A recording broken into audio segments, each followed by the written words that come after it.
Baseball Hall of Fame class of 22. DeMarcus Ware, Andre Johnson, and Devin Hester all make the list in their first year of eligibility. Hester is a rare finalist who made his mark mostly on special teams, perhaps remembered best for opening the 2007 Super Bowl with a 92-yard kickoff return for a Chicago touchdown. The selection committee will also consider tackles Tony Baselli and Willie Anderson, defensive linemen Richard Seymour, Jared Allen, and Bryant Young, safety Leroy Butler, cornerback Rondé Barber, wide receivers Torrey Holt and Reggie Wayne, and linebackers Sam Mills, Zach Thomas, and Patrick Willis. A maximum of 5 can be elected.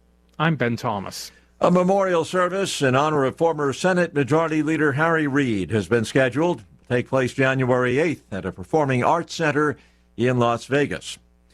More on these stories, townhall.com.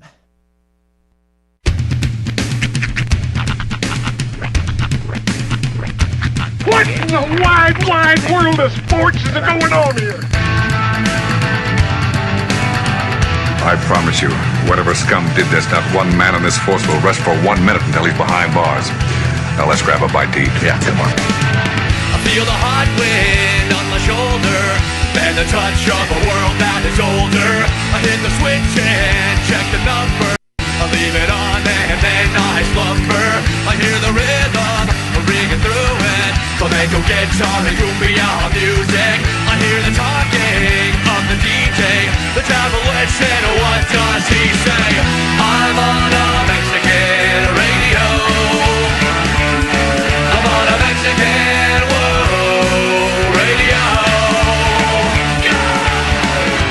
Broadcasting live from high atop the J.P. White Building in downtown Roswell, New Mexico. It's Mornings with Mike Winters on 106.5 Roswell's Talk FM. Is that what I sound like when I talk? Now, here's your host, Mike Winters. And good morning, one and all. Welcome to Mornings with Mike Winters. I am he. That would be me, Mike Winters. Happy New Year's Eve. Yeah. Yeah, welcome to New Year's Eve. The final day. Most people not working today. Nope. We are, at least for a half a day. Broadcasting to like 2 people. Well, I hope those 2 people enjoy it. That's right. Got up early to tune in. The backside of 78 eyelids right now. Appreciate you. Turn us down. Go back to sleep. It is a McDonald's Friday. Maybe you can waft the radio Ooh. around your sleeping housemates. Waft it in. Maybe we can shoot some hash brown stank through the speakers there and get that waving around. So young Roy texted me last night and said, "Hey, I'm filling in for Tanner tomorrow. So what do you want from McDonald's?" And I worked up a whole text and said, "So usually I do like 2 of the the oatmeals with like a large high C orange lava burst." Mm-hmm. And I didn't press send. Oh. So he comes in this morning. He's like, "I didn't know what to get you." I'm like, "But I did the." I didn't hit send.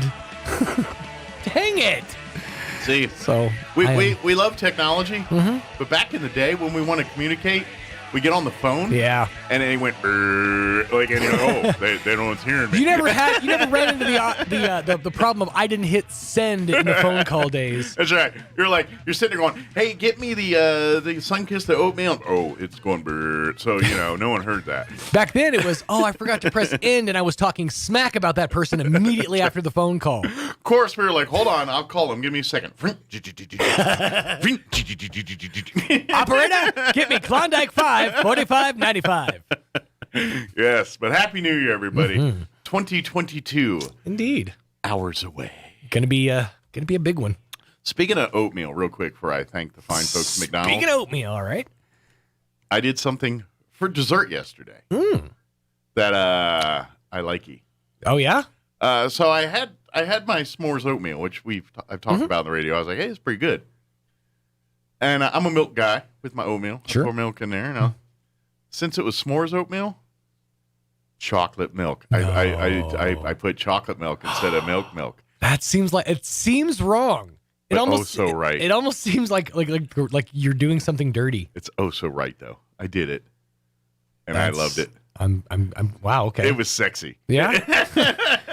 Something sexy about sitting in s'mores oatmeal with chocolate milk. Sitting in a lazy boy eating s'mores oatmeal with chocolate milk. I had it for dessert, so I'm not a savage. I didn't eat it for breakfast. Fair enough. I had it for dessert, but But you know why I didn't have for breakfast? Because I'm having McDonald's breakfast this morning. Ooh. Big thank you to the fine folks at McDonald's. It is not only the final day of 2021, the final Friday, which means our final opportunity to thank McDonald's one more time in 2021. God, that's beautiful, isn't it? It's deep. We just wrap up the year with deliciousness. Although I am curious. Now I'm gonna lean in, and Roy, just give me a thumbs up or thumbs down.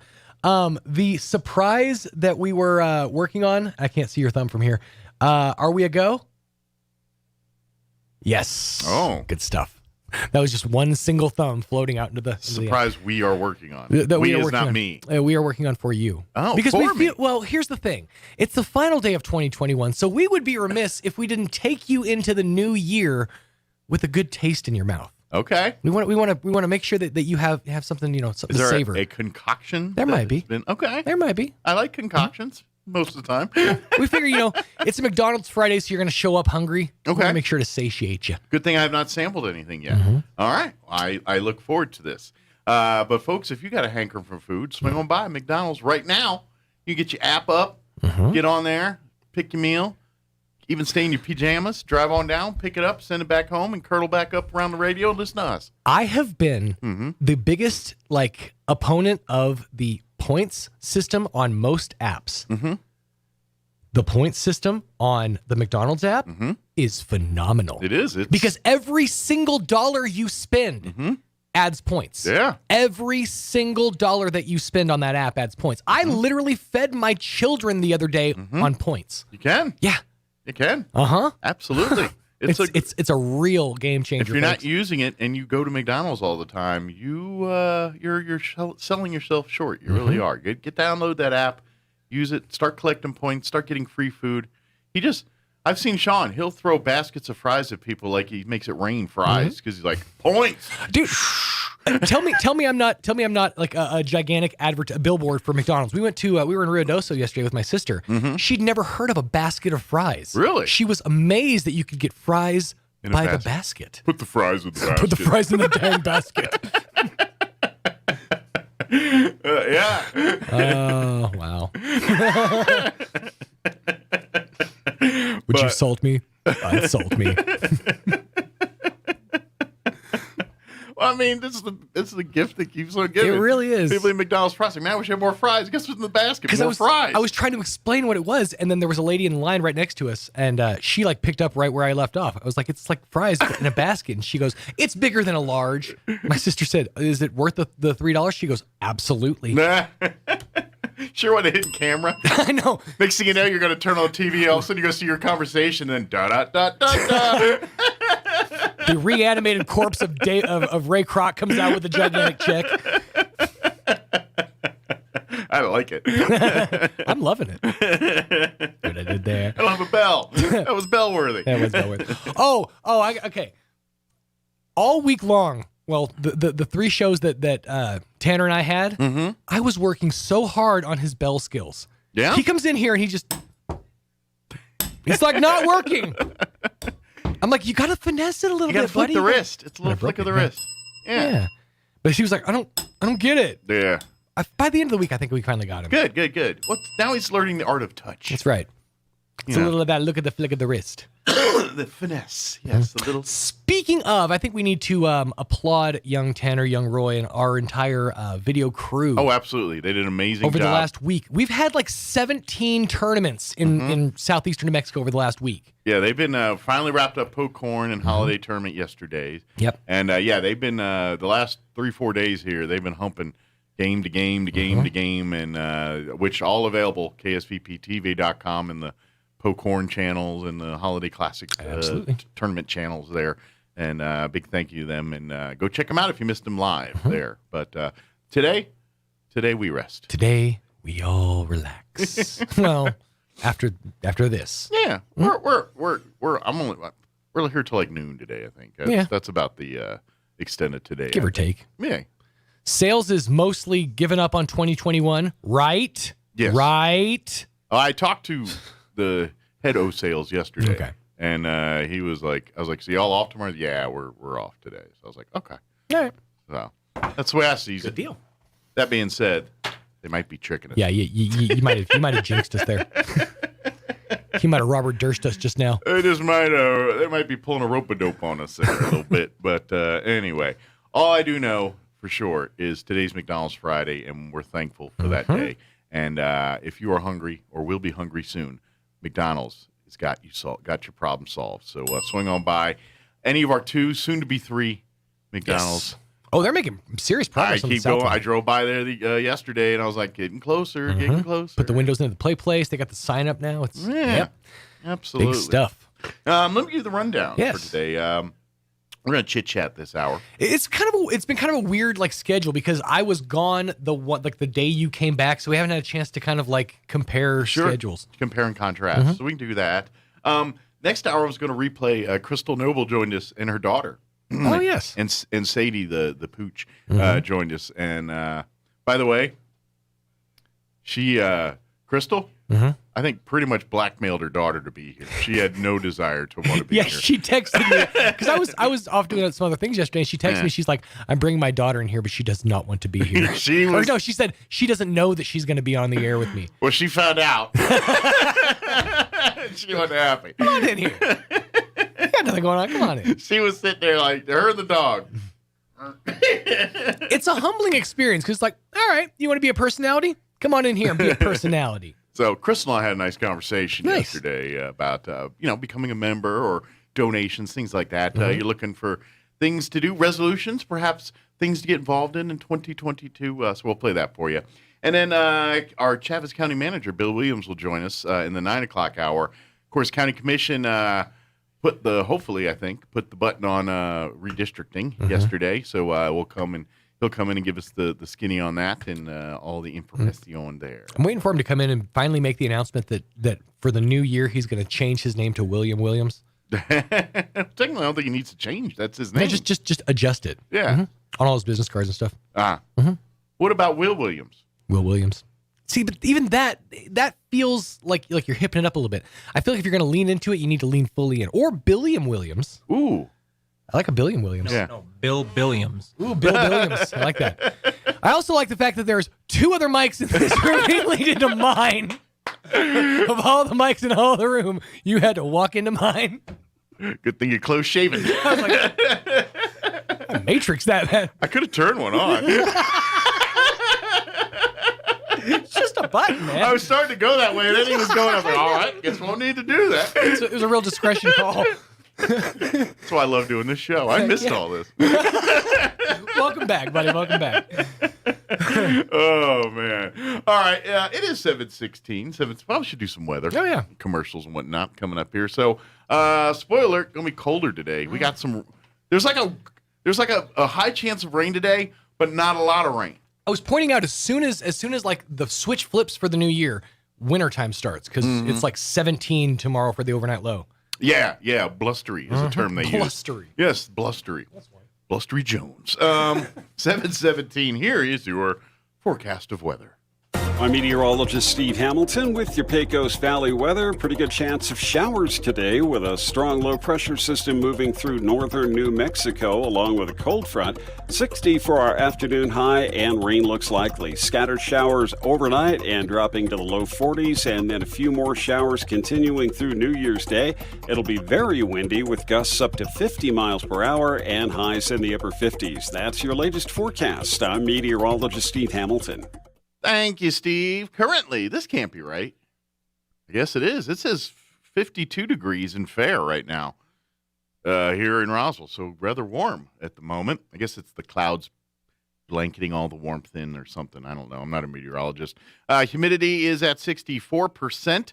Winds currently out of the south at 12 miles per hour. They're saying there's a good chance of rain. We're looking at a 70% chance of some rain showers. They say pretty much any time after 8 o'clock this morning. Cloudy today. High's only supposed to reach 58. So if it's 52 now, we're about 6 degrees away from our high, 58 today. Southwest winds 5 to 15 miles per hour. Like I said, our chance of rain's at 70%. However, they're saying they're only expecting less than a tenth of an inch. So a good chance of rain, just not a whole lot of it. Tonight, a 40% chance of showers, mainly way in the wee hours around after 2 in the morning. Cloudy, gradually becoming partly cloudy with an overnight low of 38. Winds will be out of the south 15 to 20. So relatively still chance of rain. Bring your umbrellas and stuff when you're heading out to your New Year's Eve parties, or if you're going out to the convention center to ring in the new year, whatever it is. Maybe bundle up a little bit and have some rain gear on hand. For your New Year's Day tomorrow, there's a 30% chance of showers, but that's not the bad part. The bad part's going to be the wind. Mostly sunny, highs once again in the low 50s, around 53. But the part that's going to stink is the wind, which is bringing in that word blustery for overnight Saturday night.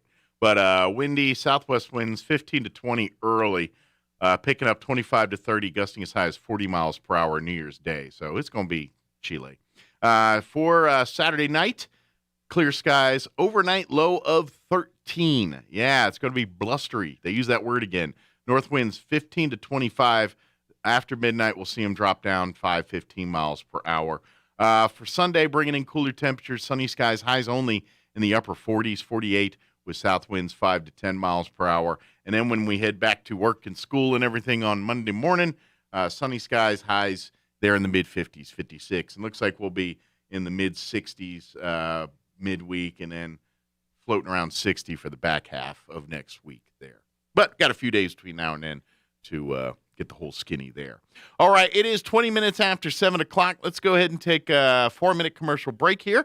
Then we'll be back on the other side. Don't go away. You're listening to Mornings with Mike Winters. Happy New Year, everybody. When you think of home health care here in Roswell, what's the first thing that pops into your head? That's right, Frontier Medical. We've been doing it better than anyone else for over 20 years. From in-home nursing to physical therapy and so much more. Doctors and hospitals from Albuquerque to Lubbock and everywhere in between have been trusting their patients to us here at Frontier Medical. So when it's time to make a choice, remember Frontier Medical. 575-627-1112. Frontier Medical. Name to remember. There are so many holiday greetings that we would like to share with you, so here are just a few. We hope you all will rejoice and reflect on your blessings. Celebrate the reason for the season with peace in your heart. May your days be filled with love and festivity, and may your holidays sparkle with joy and laughter, but easy on the sparkle. From everyone at Central Valley Electric Cooperative, your hometown co-op, have yourself a Merry Little Christmas and a Happy New Year. I am Sandra Stewart, Chavez County Assessor. And I am Charlotte Andrade Gourlay, Chavez County Treasurer. If someone is pressuring you to sell your property at a reduced price because you are delinquent on your taxes, beware. If you're a delinquent, please contact the Chavez County Treasurer's Office and we will work with you to bring your account current. Please note that any real property 3 years delinquent can be auctioned off by the state of New Mexico.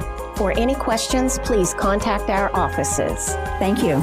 Get ready to put 2021 in the rear view. The City of Roswell presents Rockin' Roswell 2022. Usher in the new year with hors d'oeuvres, a cash bar, and music by DJ Cool Arrow. Then at midnight, get ready for the glitter and gold balloon drop with up to $500 in cash prizes. Tickets are just $20 a person and $30 a couple and are available now at the Roswell Convention and Civic Center on North Main. Call 575-624-6860 to find out more. Rockin' Roswell 2022, Friday, December 31st, 9 p.m. at the Convention Center. What does it mean to be a world-class university? To start, being ranked in the top 2% of universities in the world, and to be the only designated R1 highest research activity university in the state. It's about creating the most opportunities for students. And at the University of New Mexico, we do just that by offering affordable, top-tier education year after year and awarding millions in scholarships to our students. So, what are you waiting for? Apply to UNM at apply.unm.edu.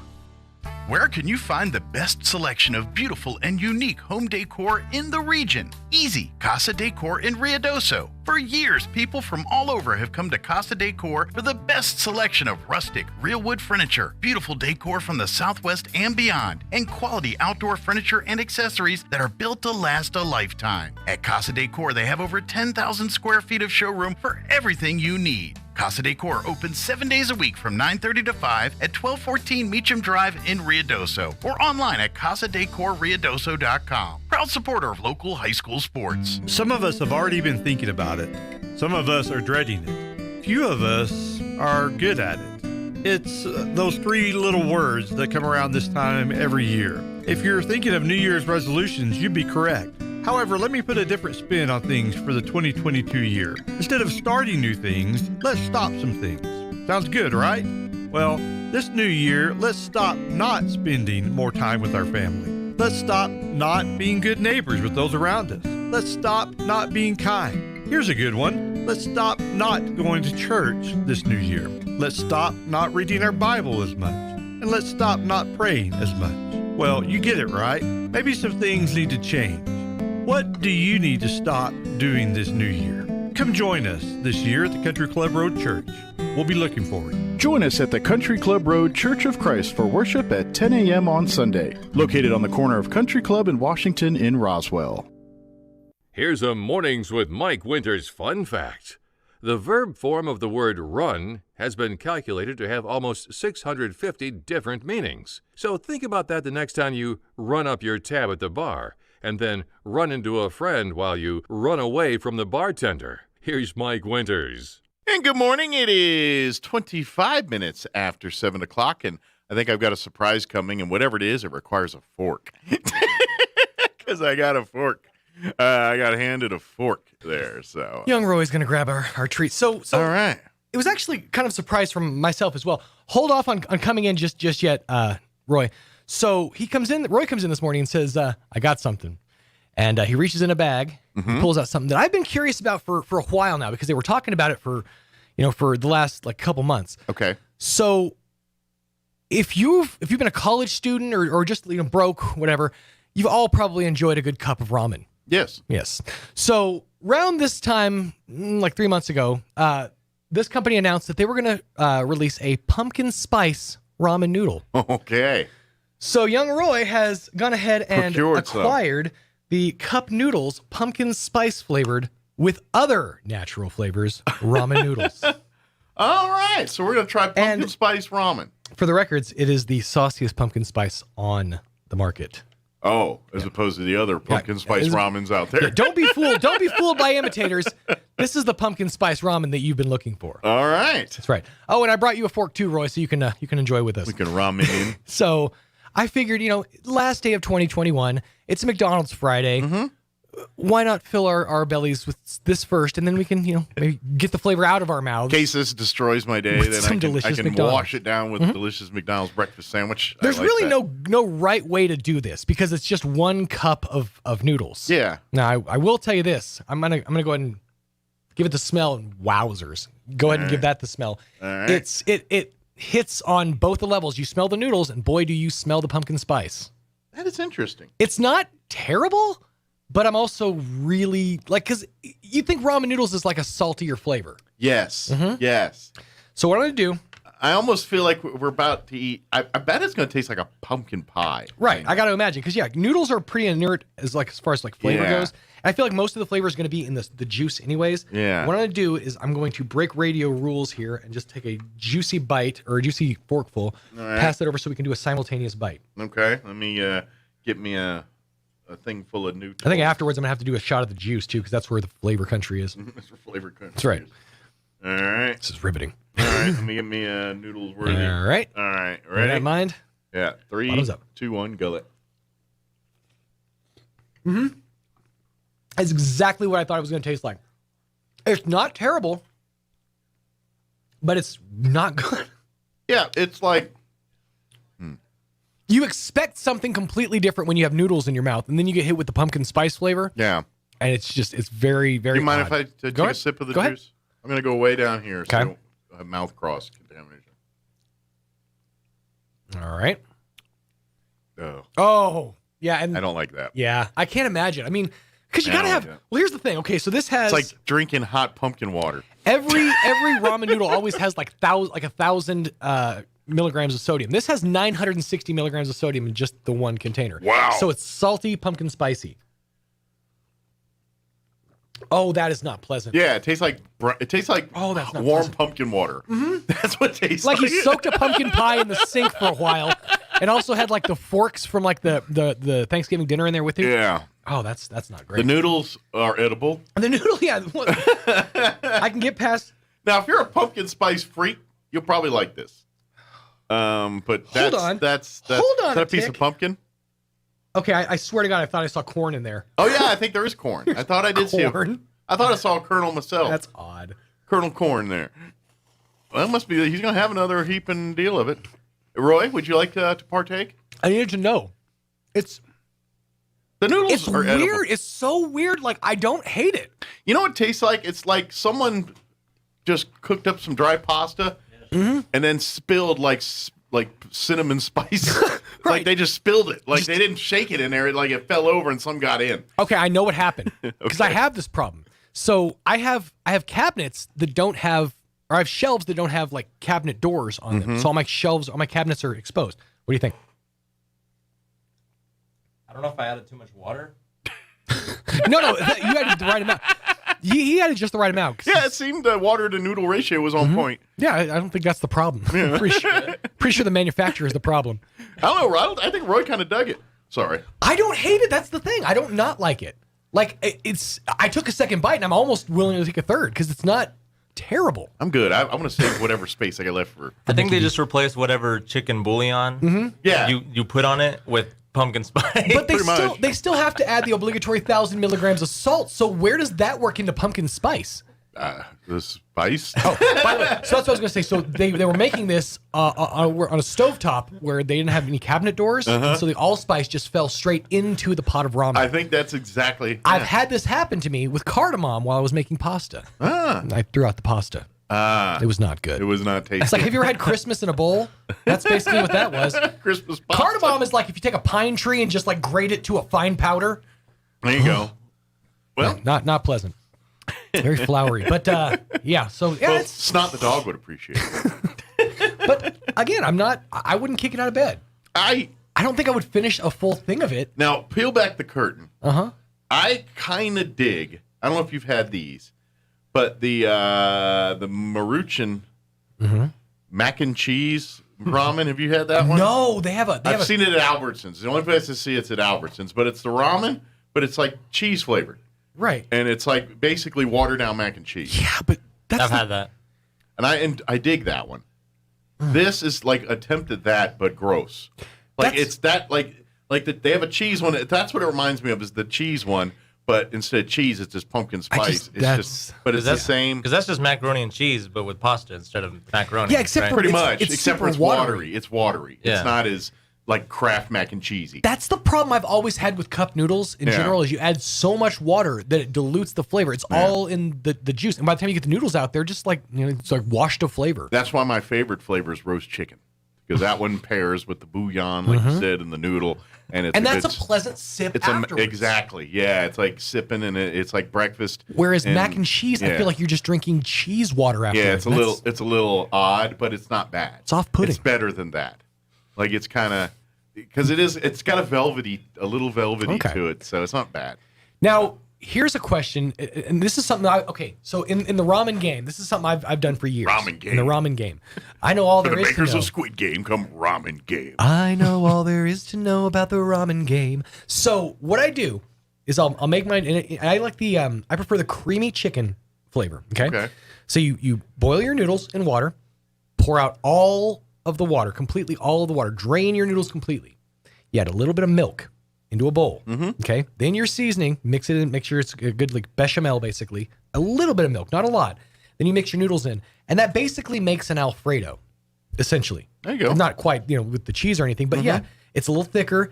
It coats the noodles so it actually sticks. You get the flavor on the noodles, and that's the best way to have ramen, in my opinion.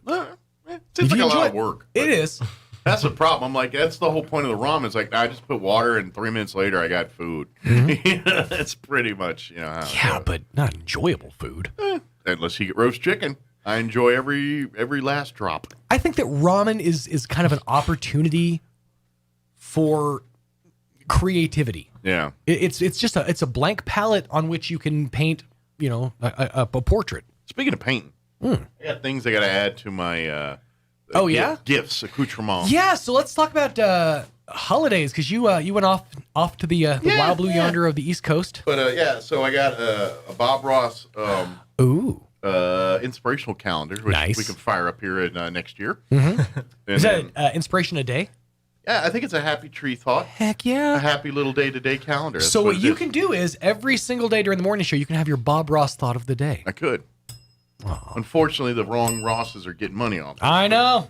But did you point that out on Christmas Day? You bet I did. Boy, howdy did I. You humbug. I did. Hey, thanks for your present. I did. Let me tell you why it's so And then I got another bobblehead to add to my collection. Ooh. My brother got me a Tom Wilson bobblehead. Oh, nice. People have no idea unless you're a Caps fan. And to be honest, if you're a hockey fan, you know who he is. So I'm curious. Unless you're a Caps fan, you hate this guy. Every bobblehead I've ever seen, the head is the feature. It's the big part of the figure. Looking at the picture on the side of that box, it appears that the chest is the biggest feature of that character. Is he known for being particularly barrel-chested? He's a goon. Yeah, he's a goon. Yeah, he's so round. He really is round in the middle. I don't think he's this round in real life, no. So I'm like, I know it's a caricature, obviously, but I'm curious, like, how does the chest bobble? Have you taken it out of the box yet? No, it's first time. Nice. Oh. It's a boy. I got it out. He unclogged the box. I think it's more of a homage to he's like a working dude. Because it's actually a volleyball for some reason. Okay, that's... Now, I don't know why it's a volleyball. But okay. Hey, I'm not completely understanding. It's because he's a hockey player, right? He's a hockey player for the Capitals. He's kind of a goon. The one sport that in no way, shape, or form involves balls. Why wouldn't you make him puck-chested? I don't know why. It feels like, you know what? It's like they had a bunch of... I'll tell you what happened. They made a bunch of bobblehead bases for the U.S. volleyball team. And they just didn't sell, so they're like, slap Wilson's face on there. Well, now I got more questions. Why is it sponsored by Capital One? He's standing on what appears to be the beach. So many questions. What are those things? Okay, so I'm thinking seashells, but it does look like He might be moving to volleyball. Like, is he about to toss turds at people? I don't know. You know what? It's just rocks. I don't know. Let me see. This is, first of all, nice. Got a lot of good weight to it's it. It's quality I bobblehead. think Capital One needs to answer some questions here. These really do look like turds. I mean, I know what they're going for. They're like, it's like stacked rocks on a beach. Why is he on a beach? But maybe that gives a clue to the volleyball. I need context, Capital One. I need context. Those aren't. Oh. I was going to say those are baseballs, but no, that's not. No, that's a volleyball. It is a volleyball. No, but all it's missing is the Wilson on the front. It's so heavy. Maybe that's it. Duh. Wilson, that's his nickname, Wilson the volleyball. Duh, I forgot to put that together. Duh. I forgot people call him that. I don't know. I don't know why, but but he has nothing to do. The only connection is they're both Wilson. This guy doesn't play volleyball that I'm aware of. He's a goal scoring goon. That's why I'm saying if hockey fans know who this guy is, unless you're a Caps fan, you hate him because he's kind of he's an enforcer. So your guy, he beats your guy up. That's what he does. But he also scores goals sometimes, right? Right, Tom? Yes. And he just sit over there agreeing with everything he's saying. Right, Tom? Tom's agrees. Like, Gene needs one of these. That's what I do. Something to constantly agree with it. It's my yes man. That's right. Oh, I'm glad we worked that out because there was so much going on right there. It just dawned on me. It took me a minute. It dawned on me. I still don't fully understand the stacked rocks behind him. Well, I'm guessing that was just hey, we got some space here. We got a bunch of these little brown things. Sandcastle. Hey, we got a bunch of these brown things in storage. What do you want? I'll just put them on the Tom Wilson volleyball bobblehead. Because it's really, it's quality craftsmanship. That thing, if you that's weighty. You could assault someone with that. But knowing the character of this man right here, if anybody's going to have a pile of poo to throw at people, it's going to be Tom Wilson. This guy. He's a poo slinger. So I don't know. All right. So for the future reference, though, bobblehead manufacturers, stop putting metaphors in your bobbleheads for morning shows to figure out over a course of minutes. All right, I got to get all philosophical here to get this one going. Mr. Wilson. But there you go. Now, that's not even taking into consideration the fact that his name is Tom Wilson and they call him Wilson. Ooh, super creative nicknaming. And the fact he's a goon and like he's actually a good player. They could have just, you know what they could have done? They could have put the bobblehead behind like mostly picket fencing. Oh yeah. So you just see just the top of the head. We're gonna go with every Wilson reference, and then if we want to go even older school, we could have put a Dennis the Menace doll sticking over. Of course, no one under 40 would get that one, but anyway. Well, you'd have to look like more like Walter Matthau. Yeah. For my generation. For your generation, yeah, not the original, the OG Mr. Wilson, which I don't know that man's name. I'm sure he's no longer with us. I would imagine. But there we go. Oh. All right, it's time for a palate cleanser. Let's go ahead and do some news, and then you got a story to tell that you started to tell me, and yes, you left me riveting. Yes, so we're going to do that on the other side. So if that's not a tease, I don't know what it is. Right, Tom Wilson? Yes. Right. Thank you very much. All right, 7:39. We'll be back after news and a quick break. Don't go away. With SRN News, I'm Rich Thomason in Washington. It is a nightmare scene north of Denver as fierce winds drive a raging wildfire, filling the air with thick smoke. Hundreds of homes and businesses burn. Thousands of frightened residents scrambling to escape the flames. At least 7 people have been hurt. More than 500 homes have been burned to the ground. There is a glimmer of hope, though, for some relief. A winter storm warning has been posted for the fire-ravaged area. That's raising hopes that the snowfall will help firefighters in their struggle to get a handle on that raging fire. For the second time in recent weeks, President Biden has spoken with Vladimir Putin about concerns over Russia's military buildup along the border with Ukraine. Mr. Biden threatening Russia with more sanctions if it invades its neighbor. Wall Street, Dow futures down 57 points. NASDAQ futures off 15. More details, srnnews.com. With the old year ending at midnight, here are 3 great New Year digital life resolutions you need to make and keep. I'm Kim Commando, brought to you by SimpliSafe. Right now, my listeners can get 20% off SimpliSafe's award-winning home security. Learn more at simplysafekim.com. First on the list, protect your accounts and your data. Make sure you're not using the same password on multiple sites, and turn on 2-factor authentication. And also check to see if the scammers on the dark web already have your usernames and passwords at haveibeenpwned.com. Number 2, go through your social media accounts and delete anything that might embarrass you or your family in the future. And moving into the new year, use more judgment if you find anything. And finally, number 3, expand your mind. Instead of just mindlessly scrolling through your social media feeds, do something productive. Take a class online, learn a new language, or exercise with an app. The time big tech steals from you is time you never get back. Have a happy and safe new year from all of us at Commando.com. Winter can put a freeze on your finances with expensive car repairs. You don't want to get stuck with a broken heater or having your car break down. That's why I have CarShield. Taking care of a covered repair with CarShield is easy. They handle the paperwork and expensive payments so you don't have to. Seriously, CarShield could help you save thousands. I chose the mechanic to do the work, and CarShield takes care of the rest. CarShield plans even provide coast-to-coast roadside assistance, rental coverage, and trip reimbursement, all at no additional charge. Whether your car has 5,000 miles or 150,000 miles, CarShield has monthly coverage options to fit your budget. That's why CarShield is your best defense against costly repairs that could put a deep freeze on your plans and finances. CarShield has helped over 1 million drivers, and they can help you too. Visit carshield.com/Kim to save 10%. That's carshield.com/Kim. A deductible may apply. That's carshield.com/Kim. I'm meteorologist Steve Hamilton with your Pecos Valley weather. Pretty good chance of showers today with a strong low pressure system moving through northern New Mexico along with a cold front. 60 for our afternoon high, and rain looks likely. Scattered showers overnight and dropping to the low 40s, and then a few more showers continuing through New Year's Day. It'll be very windy with gusts up to 50 miles per hour and highs in the upper 50s. That's your latest forecast. I'm meteorologist Steve Hamilton. It's time for the Chavez County Sports Report. Hey, congratulations to the Goddard Lady Rockets. The Rockets took care of business in their own holiday tournament, winning in the championship game yesterday by a score of 41-36 over Santa Fe.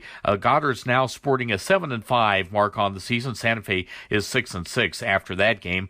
Remember, back in the first round, Goddard beat Academy and then beat Bloomfield in the semis. Roswell also in that girls tournament, and in a barn burner, Center lost to Academy yesterday, 25-23. Third place game of the Poke Horn Tournament. It was Roswell beating Goddard 69-66.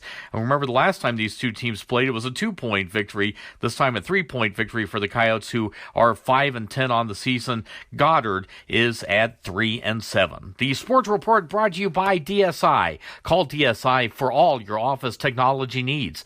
I'm Eric Butler at Roswell's Talk FM 106.5. With the SRN News Business Brief, I'm Bill Alexander. The number of Americans applying for unemployment benefits fell below 200,000. More evidence that the job market remains strong in the aftermath of last year's coronavirus recession. Jobless claims dropped by 8,000 to 198,000, the Labor Department reported. The 4-week average fell to just above 199,000.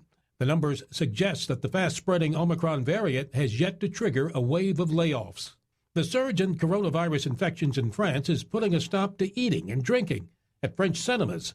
That means no more popcorn, ice cream, candy, or drinking. The ban also applies to theaters, sports venues, and public transport. Owners were hoping to lure back movie fans who switched to home viewing during the pandemic. On Wall Street, the Dow down 90 points, the Nasdaq down 24, and the S&P 500 dropped 14 points. With the SRN News Business Brief, I'm Bill Alexander in Washington. Gear up for 2022 at Big O's year-end sale.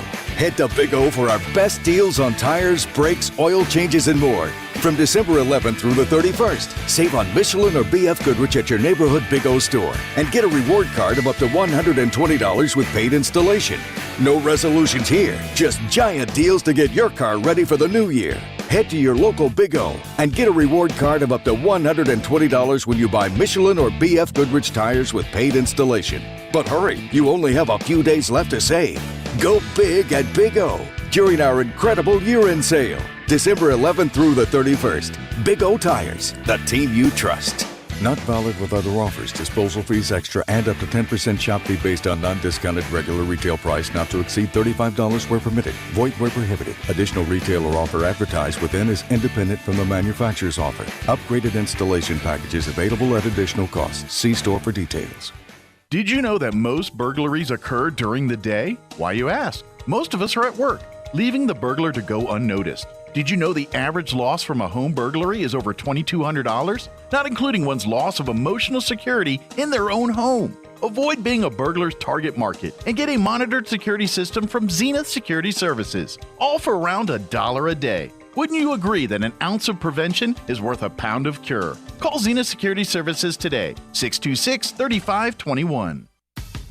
Ring in the new year with Greyhound Basketball. The Greyhound men's and women's basketball teams are home Thursday, January 6, 5, and 7:30 p.m. versus Oklahoma Christian, and Saturday, January 8th at 2 and 4 p.m. versus Arkansas Fort Smith.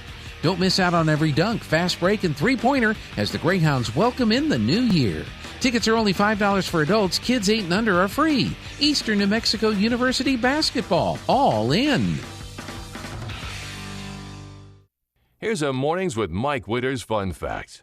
The word gorilla is derived from a Greek word meaning a tribe of hairy women. Mike recommends that if you see a tribe of hairy women, you don't call them gorillas. Here's Mike Winters. And good morning. It is 7:47, and so I had to eat a hash brown in the break there. Palate cleansing. Get that pumpkin spice ramen out of my mouth. Yeah. I just kind of full mouth some coffee. Yeah. It's definitely one you're not going to want to have sitting in your mouth for the rest of the day. Not my favorite. It does have some staying power.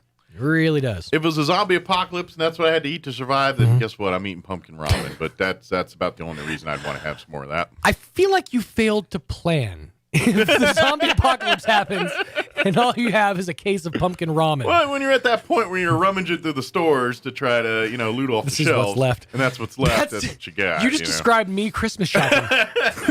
Well, this is what's left, kids. Merry Christmas. Hope you like Zubo blocks. That's right. Oh, man. So, successful Christmas? Oh, yeah. Absolutely. Yeah, we had good Christmas with family. Everything was awesome. Nice. Not one issue there. Everybody had a good time. It was good seeing family and everyone catching up and all that good stuff. That was good. Just the coming back was the only bad part. I didn't get to go to the Caps game because that got canceled. But other than that, it was all good. I feel like airlines, like the board of directors for airlines around the country, they just sit there and go, let's mess with them today. Because every travel story I've heard over the last 2 weeks has just been disastrous. And to be honest, you're right. And after all said and done, I feel lucky. Like, we got off light. Mm-hmm. I mean, we only were a day later. They put us up in a hotel. I basically got Kim and I ate a delicious steak dinner for like $20. Nice. So I call it a win. Yeah. And then I got on my plane the next day and went home. So there was many a passenger that. Yeah, but you had to spend 24 hours in Dallas. Ugh. Well, like I said, they put me in a hotel. Now, granted, I was wearing the same clothes for 2 days and all that. What's wrong with that? I call you that. say that like it's a bad thing. I call it efficient. 2 day and Wednesday. That's right. What I call that. Just plan ahead. You save yourself money, like luggage money. Yeah. Just everything you're going to wear, put it all on. Yeah. And then just wear it all in one. Yeah. And then just take it off in layers. Now, I know this is a McDonald's Friday, and I'm committing a faux pas here, but they had a Jack in the Box right next door to our Fairfield Inn. And so once we got settled, I went there and I got mini tacos. Of course, you got to get the tacos. Wait, mini tacos? Yeah, it was for $3. They give you like 15 mini tacos, and they give you this what is it called? Lime avocado dip. No. And it was tasty. Mini tacos sound like taco vitamins. Yeah, it's basically those like was it Taco Jose or whatever you see in the frozen? Jose Ole? It's kind of like a hopped up version of that. Nice. Pretty much. Well, if you've had their fried tacos, it's like that, but smaller. Exactly. That's what I'm saying. I love the fried taco from Jack in the Box. Yeah. There's no way to make it bad. So, yeah. It's like a chicken nugget version of their fried tacos. Make a miniature. I like it. I like it a lot. And I found that tasty. It made me happy inside. Played. 2 hours later, I'm crying for a Tums. That's not the point. The point is in the moment. Yeah. We'll deal with the consequences after the fact. Yeah. So speaking of interesting you had culinary adventures. Yes. Now you had family come into town. So the story goes, my sister had like almost an impromptu trip to New Mexico planned. Well, it wasn't planned. It was like a week ago. She's like, I think I'm going to go to New Mexico for my birthday. My sister's birthday was day before yesterday, so she was planning on being in the area. So I knew she was going to be in Ruidoso, staying with some family, with her kids, the triplets, and Ella. So three 14-year-olds and a 16-year-old, all by herself. Wow. Yeah. That sounds like... She's basically a van full of hormones. That sounds like a commercial for liquor. Is this your situation? Jameson. Jack Daniels, take me away. Take me away. So, so I went up the hill, and the plan was, the plan that we had yesterday was we were going to go meet up in Ruidoso, drive to Alamogordo, hang out at White Sands, spend some time down, take the kids down there and let them do some sledding, whatever. Sure. The weather outside was frightful, and the fire inside was so delightful, so we didn't do that. What we ended up doing was, first we had like a interesting take on Bad Santa, or like the white elephant thing. Mm-hmm. Basically, the props to Aunt Viola, this was her idea. She just wrapped up like a bunch of random things. Like she collected? In the house. Like one of them was like a mirror with some suction cups on the back. Oh. A bunch of people got like boxes of Band-Aids. Oh. And these were like whites, like you got your number or whatever. You pick a present out from under the tree. And there was like a couple of good ones, like one pair of shoes. Okay. But they were like obviously women's shoes, size 8. And so that was how we started it. But then they were making tamales in the kitchen. Okay. So cool. Now we're getting into some actual good things. Exactly. Yeah. Except I didn't say they had made tamales. I said they were making tamales. Oh. Have you ever gone through the process of making tamales? It can be time consuming. It's not time consuming. It's nightmare fuel. So what happened was... Was there a masa situation?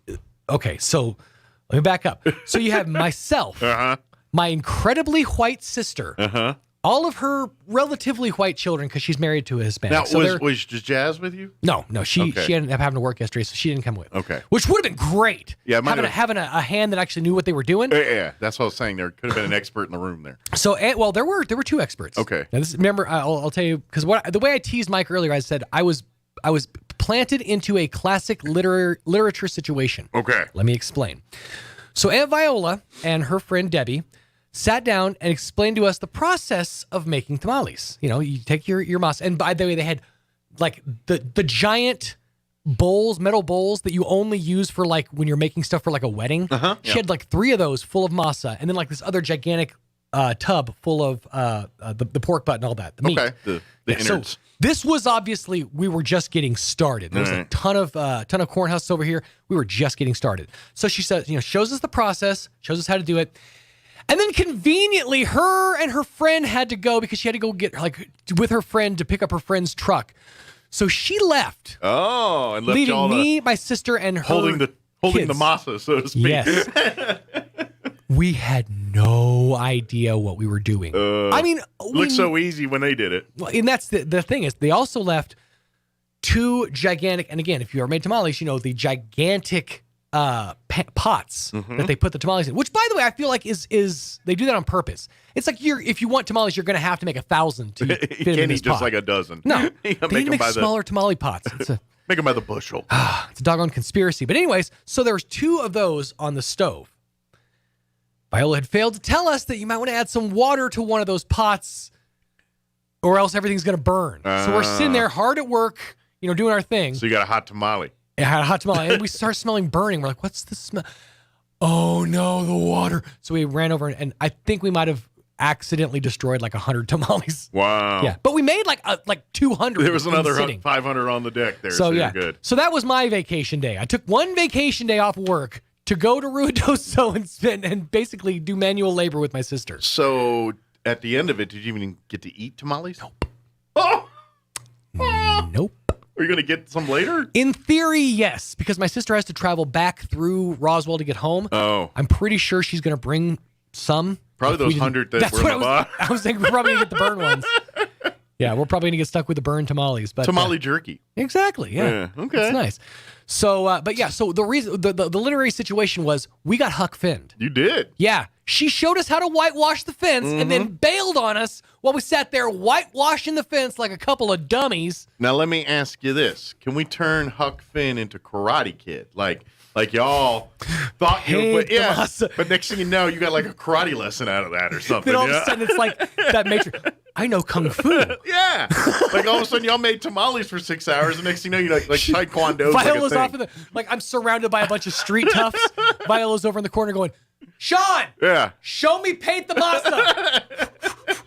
I got this. Show me fill the pot. Show me roll the husk. Show me press the ojos. Press the ojos. Ojas. I'm telling you. Maybe you don't really. Maybe this will go from Huck Finn to Karate Kid. There you go. You just haven't finished the lesson. Just got to machio the situation. That's all. There you go. But yeah, Aunt Viola, thank you so much for Huck Finning us. That's right. Hey, let me ask you this, since we're talking tamales real quick. Okay. When I was in, this was years ago, back when I was in Mexico for Christmas. My in-laws had a place down there, and so, but they bought tamales. They had some locals were selling tamales, and these things were delicious. But there was something in there that threw me off. Grapes. There was grapes in the tamale. The pork and everything, but they had cut up pieces of grapes in there. No. And I liked it. What? I liked it a lot. It was tasty. That's odd. It was, That's wasn't it? very odd. Yeah. That feels like expecting that's that at all. crimes against food. It worked. It worked. And I don't know why, because I was like, what's that taste? That's interesting. It's good. It was like, it's grapes. As long and arduous a process of making tamales is, I feel like you're setting yourself up for failure putting anything other than the traditional ingredients in there. But it was from Mexico. Who am I to tell them they're doing it wrong? You know what I'm saying? It was great. It was delicious. I think they knew something we didn't on that. That's all I'm saying. I don't know. And I'm sure there's people out here that know exactly what I'm talking about. It was, and I've never had it since that way. But it was very good. It had grapes in it. And of course, it had the pork and all that, but it had the grapes in it too. So it was good. I dug it. That's just me. Stay tuned. Excuse me. Next hour, we're going to play our interview that we had yesterday in the 9 o'clock hour with Crystal Noble from the Roswell Humane Society. She also brought Sadie the dog, Sadie's a Dachshund and Chihuahua mix. She's looking for a good home. She's been at the Humane Society for a while now, and looking for a good home. She's a good lap dog, as you'll see in the video next hour. But Crystal and her daughter joined us. The daughter and the dog, although the dog just kind of sat there and, kept to her business.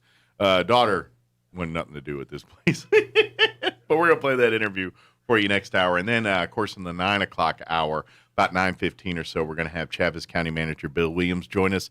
Yesterday, Chaves County Commission met and kind of buttoned up the redistricting and all that. So we'll get the results from that meeting with Bill here in the 9 o'clock hour. And then, of course, probably recap, button up 2021 and look ahead to 2022.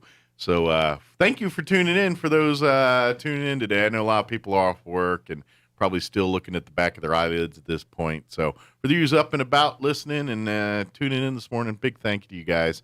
Appreciate y'all. And big thank you to McDonald's. Again, I'm about to go get me a sandwich right now. I still got a little of that pumpkin. That was not good. I would not, unless you love pumpkin spice, I would not. But I still got some of that in my mouth. So I'm going to go grab a sandwich and get that taste out of my mouth. And yes, Roy.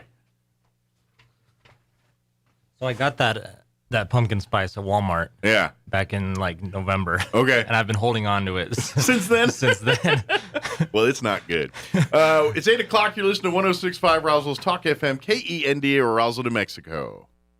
News this hour from townhall.com. I'm Rich Thomason. A lot of people will ring in the new year north of Denver with no place to call home. Their homes destroyed by a fast-moving wildfire. The ferocious blaze, driven by fierce winds, devoured almost 600 homes, along with a number of businesses. Correspondent Dave Zelio and his family live in Superior, Colorado. They're among 30,000 people forced to flee. In our town, the evacuation orders were sent by email. I don't know how many people those emails reached. I also know that in our neighborhood, police were going door to door as well. He says they only had enough time to grab their pets and some important papers before clearing out. Colorado's governor declaring a state of emergency in the fire-ravaged area, which could see some heavy snow later today. There's hope that will help to extinguish the flames.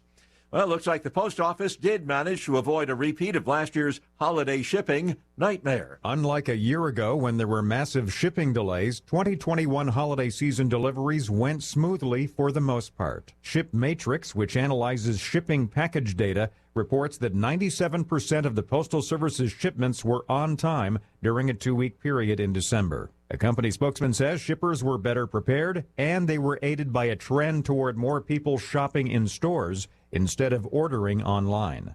Greg Clugston, Washington. More rough seas ahead for the coronavirus-battered cruise ship industry. The CDC recommending people avoid cruises regardless of their COVID vaccination status. The airlines hard hit by COVID-related staff shortages. They've had to cancel more than 1,000 U.S. flights so far today. It was a modestly lower open for Wall Street on this final day of the year. Right now, the Dow down about 30 points. The Nasdaq is off 7.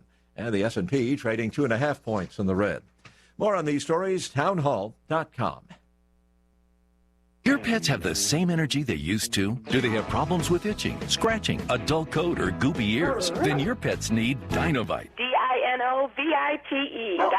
For over 20 years, pet owners have trusted Dinovite to supplement their pet's diet. We started Dinovite, and in our first box, we noticed a difference. Dinovite is an all-natural daily supplement made from whole foods that help support your pet's immune system, digestion, skin, and coat. Within 3 weeks, he's not scratching and itching, and he's an all-around happier dog. Today's commercial pet foods are processed at high temperatures, which bakes out all the essential goodness. These processed foods can lack the essential vitamins, enzymes, and probiotics that contribute to overall good health. Adding a scoop of Dinovite to your pet's food bowl is the answer. If you love your pets as much as I do, you'll want to do what's best for them to live long, healthy, happy lives. I have 2 cats and 2 dogs. All 4 of them are on the Dinovite. You won't believe how happy your dog will be. DINOVITE.com.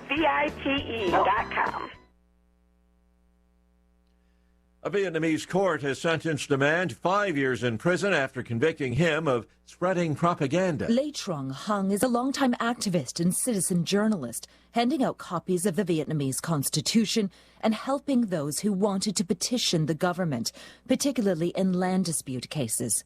He also tried to run as an independent candidate for a seat in Vietnam's National Assembly, but he was arrested in March, 2 months before the election. Lei Truong-Hung's wife, a fellow activist named Do Le Na, was prevented from attending the trial. She's complained on social media about the aggressive monitoring she and her 2 young children have experienced during her husband's detention. That's BBC correspondent Celia Hatton reporting. Chinese factory activity edged higher this month as supply disruptions eased and export demand weakened somewhat. News and analysis, townhall.com. Our home planet getting more crowded. U.S. Census Bureau says it should reach 7.8 billion on New Year's Day, representing an increase of 74 million people from a year ago. Experts say in the new year, 4.3 births and 2 deaths are expected worldwide every second. The United States grew by 706,000 over the last year. The nation's population likely to be 332.4 million on the 1st of January. Jason Walker reporting. President Biden and his Russian counterpart have had their second call of the month. Seems to have sounded a lot like the first one, with Mr. Biden threatening economic sanctions if Russia invades Ukraine, and Vladimir Putin warning against sanctions, saying it would be a catastrophic mistake and one that would severely damage relations between the two countries. More on these stories, townhall.com.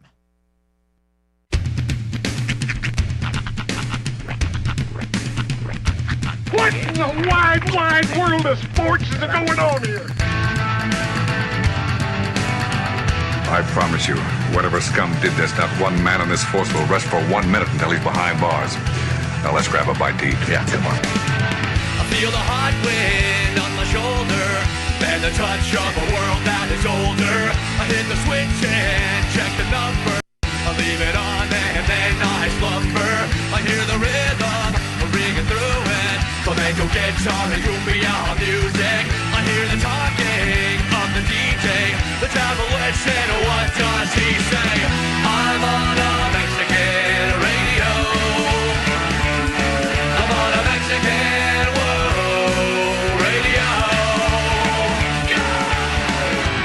Broadcasting live from high atop the J.P. White Building in downtown Roswell, New Mexico. It's Mornings with Mike Winters on 106.5 Roswell's Talk FM. Is that what I sound like when I talk? Now, here's your host, Mike Winters. And good morning. It is 6 minutes after 8 o'clock. Welcome to hour number 2 of the Juice. Mornings with Mike Winters, right here on 106.5 Roswell's Talk FM. Happy New Year's Eve, everybody. Mm-hmm. Welcome. We're hours away from 2022. Mere seconds. Several thousand seconds, but still mere seconds away from... Matter of fact, I'm guessing some parts of the planet, they're already in 2022. Uh-huh. Australia and whatnot, I think they're about a day ahead of us. Zimbabwe. Yeah. Places like that. So they're in the future. Mm-hmm.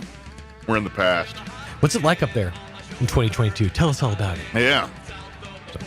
I'm actually completing the process. I will be going in today to get my booster. Oh, good for you. Yes. Nice. We had a... so, fun story. We had a close shave, so to speak. Okay. My kid's grandpa works at Southwest Printers. Okay. And the entirety of Southwest Printers basically got hit. Oh, man. They got shut down. That's a bummer. They got wiped out. Now, he didn't get it, but kept working because the entire shop got closed down. They had to keep production going. So I don't know if it was in the shop or what, but he ended up coming down with it. Okay. So he was exposed, and this happened shortly before Christmas Day. Okay. So I dropped my kids off over at the house Christmas Eve, and they spent Christmas with the family. So through seeing my kids, I'd been exposed. Okay. Because same house, whatever. So I told Jazz this because we were together at the time. So I was like, we probably should check this out. Maybe go get a test. This was on get cautious. This was on a Sunday, and bear in mind, in my head, let's go get a test was schedule an appointment, go sit in line at the health department for an hour, wait for somebody to come over in like a hazmat suit and test me. Right. Forgetting this brave new world in which we live, they now sell over-the-counter COVID tests. Yeah, they got the home tests and all that. Yeah. New. So we proceeded to go and get tests, and we sat in the car and did the test, actually. I'm going to pull up the picture here because we took a picture for posterity. Is it the nose swab just like yes. this? Yeah. So did y'all like Lady and the Tramp, the nose swabs each other? Well, no, it was 15 seconds around each nostril, and then you put it in the tube and you wait. And so it was like a pregnancy test. Right. You're like waiting to see what the line Come on, up. positive or negative. And so we took a picture of his and hers COVID tests. Aww. This is how a date started. And we ended up, after we got our negative tests, we're like, okay, we're clean, we're good. We went to the movie theater and saw Spider-Man. Oh, so good. Oh, dude. Yeah. Oh my god. I want to see that one. Yeah. I want to wait till you see it so we can have a discussion. Me and Tanner talked about it a little bit. Spoiler-free discussion. It sets up so much. Okay. It's like, okay, so the end of the Avengers like story arc essentially was the end of that last round of the Marvel Cinematic Universe. Okay. They're in the process of setting up the new universe, but this universe involves the multiverse. Oh, okay. We'll just leave it at that because you need to see it. The spoiler that everybody's like, well, I know in the commercials you see like all the Spider-Man villains. Shut up! Well, that's in the commercial. I know it is, but shut up. I know that because I saw it in the commercial. So yeah, that's a hint at the I know multiverse. what they gave the public already. But you don't know exactly what because I know. I just know it's the same villains from the old school Tobey Maguire Spider-Mans. It's definitely worth going and checking out. And this goes without saying, but stay past the credits. Okay. Well, that's Marvel. Right.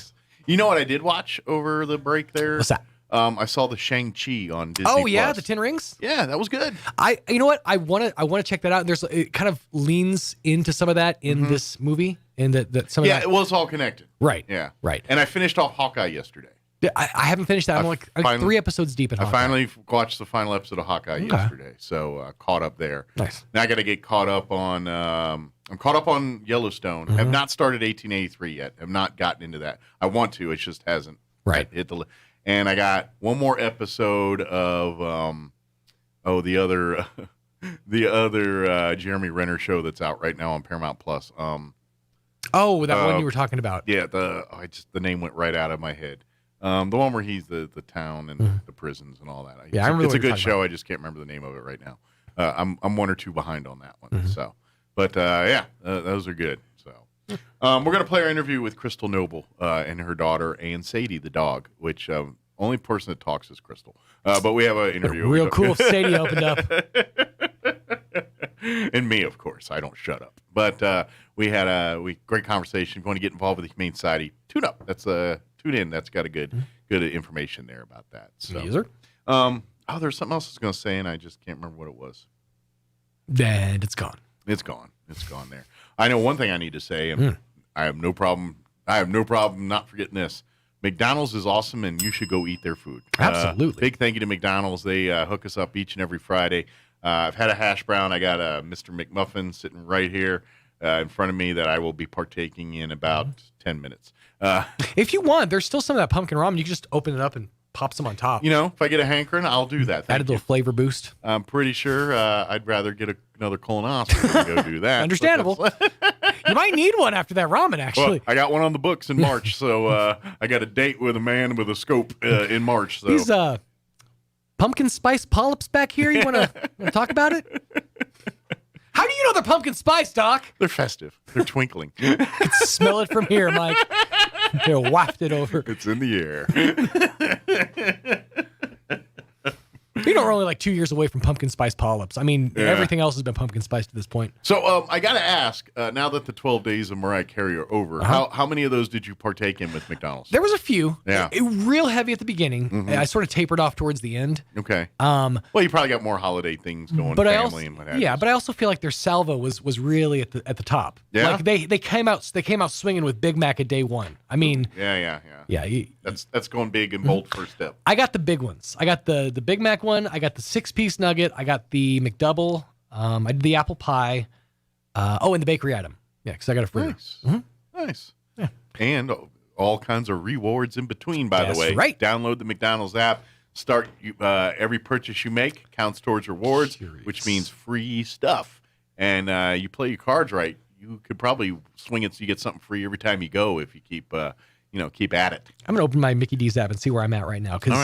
Because I know I used points to help pay for dinner a couple nights ago, and I'm still at 4,410 points. Wow. Mm-hmm. They add up. Just for pick, like, how much is a basket of fries in points? Let's see. Okay, so I'm at big old explosion there. Okay, so I could get a 6-piece chicken nugget. I can get a medium fry. I could get a sausage burrito, a large iced coffee, any of those things. Nice. So you got a meal, kind of, or at least a sandwich. Yeah, and then you add in your daily deal. Like today, they can get this is a daily deal, $1 breakfast sandwich, obviously during breakfast hours, a free large fries with any purchase, or a free any size McCafe with a minimum of $1 purchase. I bet some people thinking I need a McCafe right now, especially if you're going to ring in the new year tonight. You need to get your energy up and everything so you can. So if you're going to go out to the convention center or wherever you're going to celebrate your ringing in the new year, get energized up. Get you a good McCafe. Yes, sir. Awesome. Good deal. But thank you to McDonald's as they do each and every single Friday here, including New Year's Eve. This helping us out and supporting us here on the show. It is 8:14. We took a little trip. Let's go ahead and get you up to date on the weather. It works well in my head and no one else's. Colonel Jackson down a mighty Mississippi. Took a little bacon and we took a little beans. I'm meteorologist Steve Hamilton with your Pecos Valley weather. Pretty good chance of showers today with a strong low-pressure system moving through northern New Mexico along with a cold front.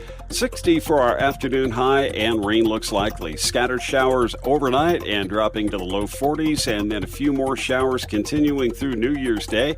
It'll be very windy with gusts up to 50 miles per hour and highs in the upper 50s. That's your latest forecast. I'm meteorologist Steve Hamilton. Thank you, Steve. Currently 54 degrees here in Roswell. Humidity is at 62% with south winds at 14 miles per hour. We are looking at a 70% chance of showers today. Cloudy, high of 58. So we're only about 5 degrees away from our high right now. Winds out of the south 5 to 15 miles per hour. Like I said, we got a 70% chance of rain, but they're only expecting like less than 1/10 of an inch. So good chance of rain, but probably not a whole lot of it. 40% chance of rain for your evening of New Year's Eve here. Mostly cloudy with an overnight low of 38, south winds 15 to 20. So bring some rain gear with you when you're heading out to celebrate and ring in the new year. For your New Year's Day, it's going to be cold. They're going to start day one of 2022, Chile. 30% chance of showers, mostly sunny, highs in the low 50s, 53, but part that's going to really make it blustery is that wind. Southwest winds 15 to 20 early, picking up 25 to 30, gusting as high as 40 miles per hour tomorrow. For tomorrow night, mostly clear with an overnight low of 13. Yeah, blustery with north winds 15 to 25. They will drop down 5 to 15 after midnight Saturday night. For you Sunday, sunny skies, highs only in the upper 40s, 48 with south winds 5 to 10. And then Monday, another chilly night Sunday, overnight low of 18. And then Monday, when you head back to it, sunny, highs in the mid-50s. All right, it is 8:16. Let's go ahead and take a quick 3-minute commercial break. And then on the other side, we'll play our interview with Crystal Noble from the Roswell Humane Society. Don't go away.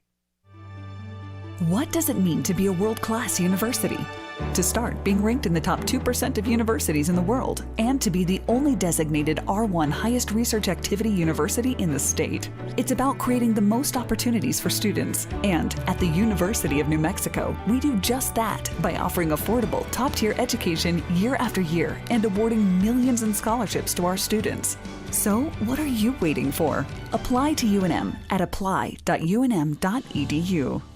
The most wonderful sale of the century is on now at Roswell Nissan. Prices slashed across the lot, 0 down and no payments for 90 days. Get a 2017 Sentra for just $219 a month, a 2013 Civic for just $199 a month, or a 2011 Hyundai Tucson for just $169 a month. And play Lucky Lotto to win cash and prizes. Just watch your mailbox and bring in your mailer for the chance to win up to $25,000 cash. The most wonderful sale of the century on now at Roswell Nissan, 2111 West 2nd.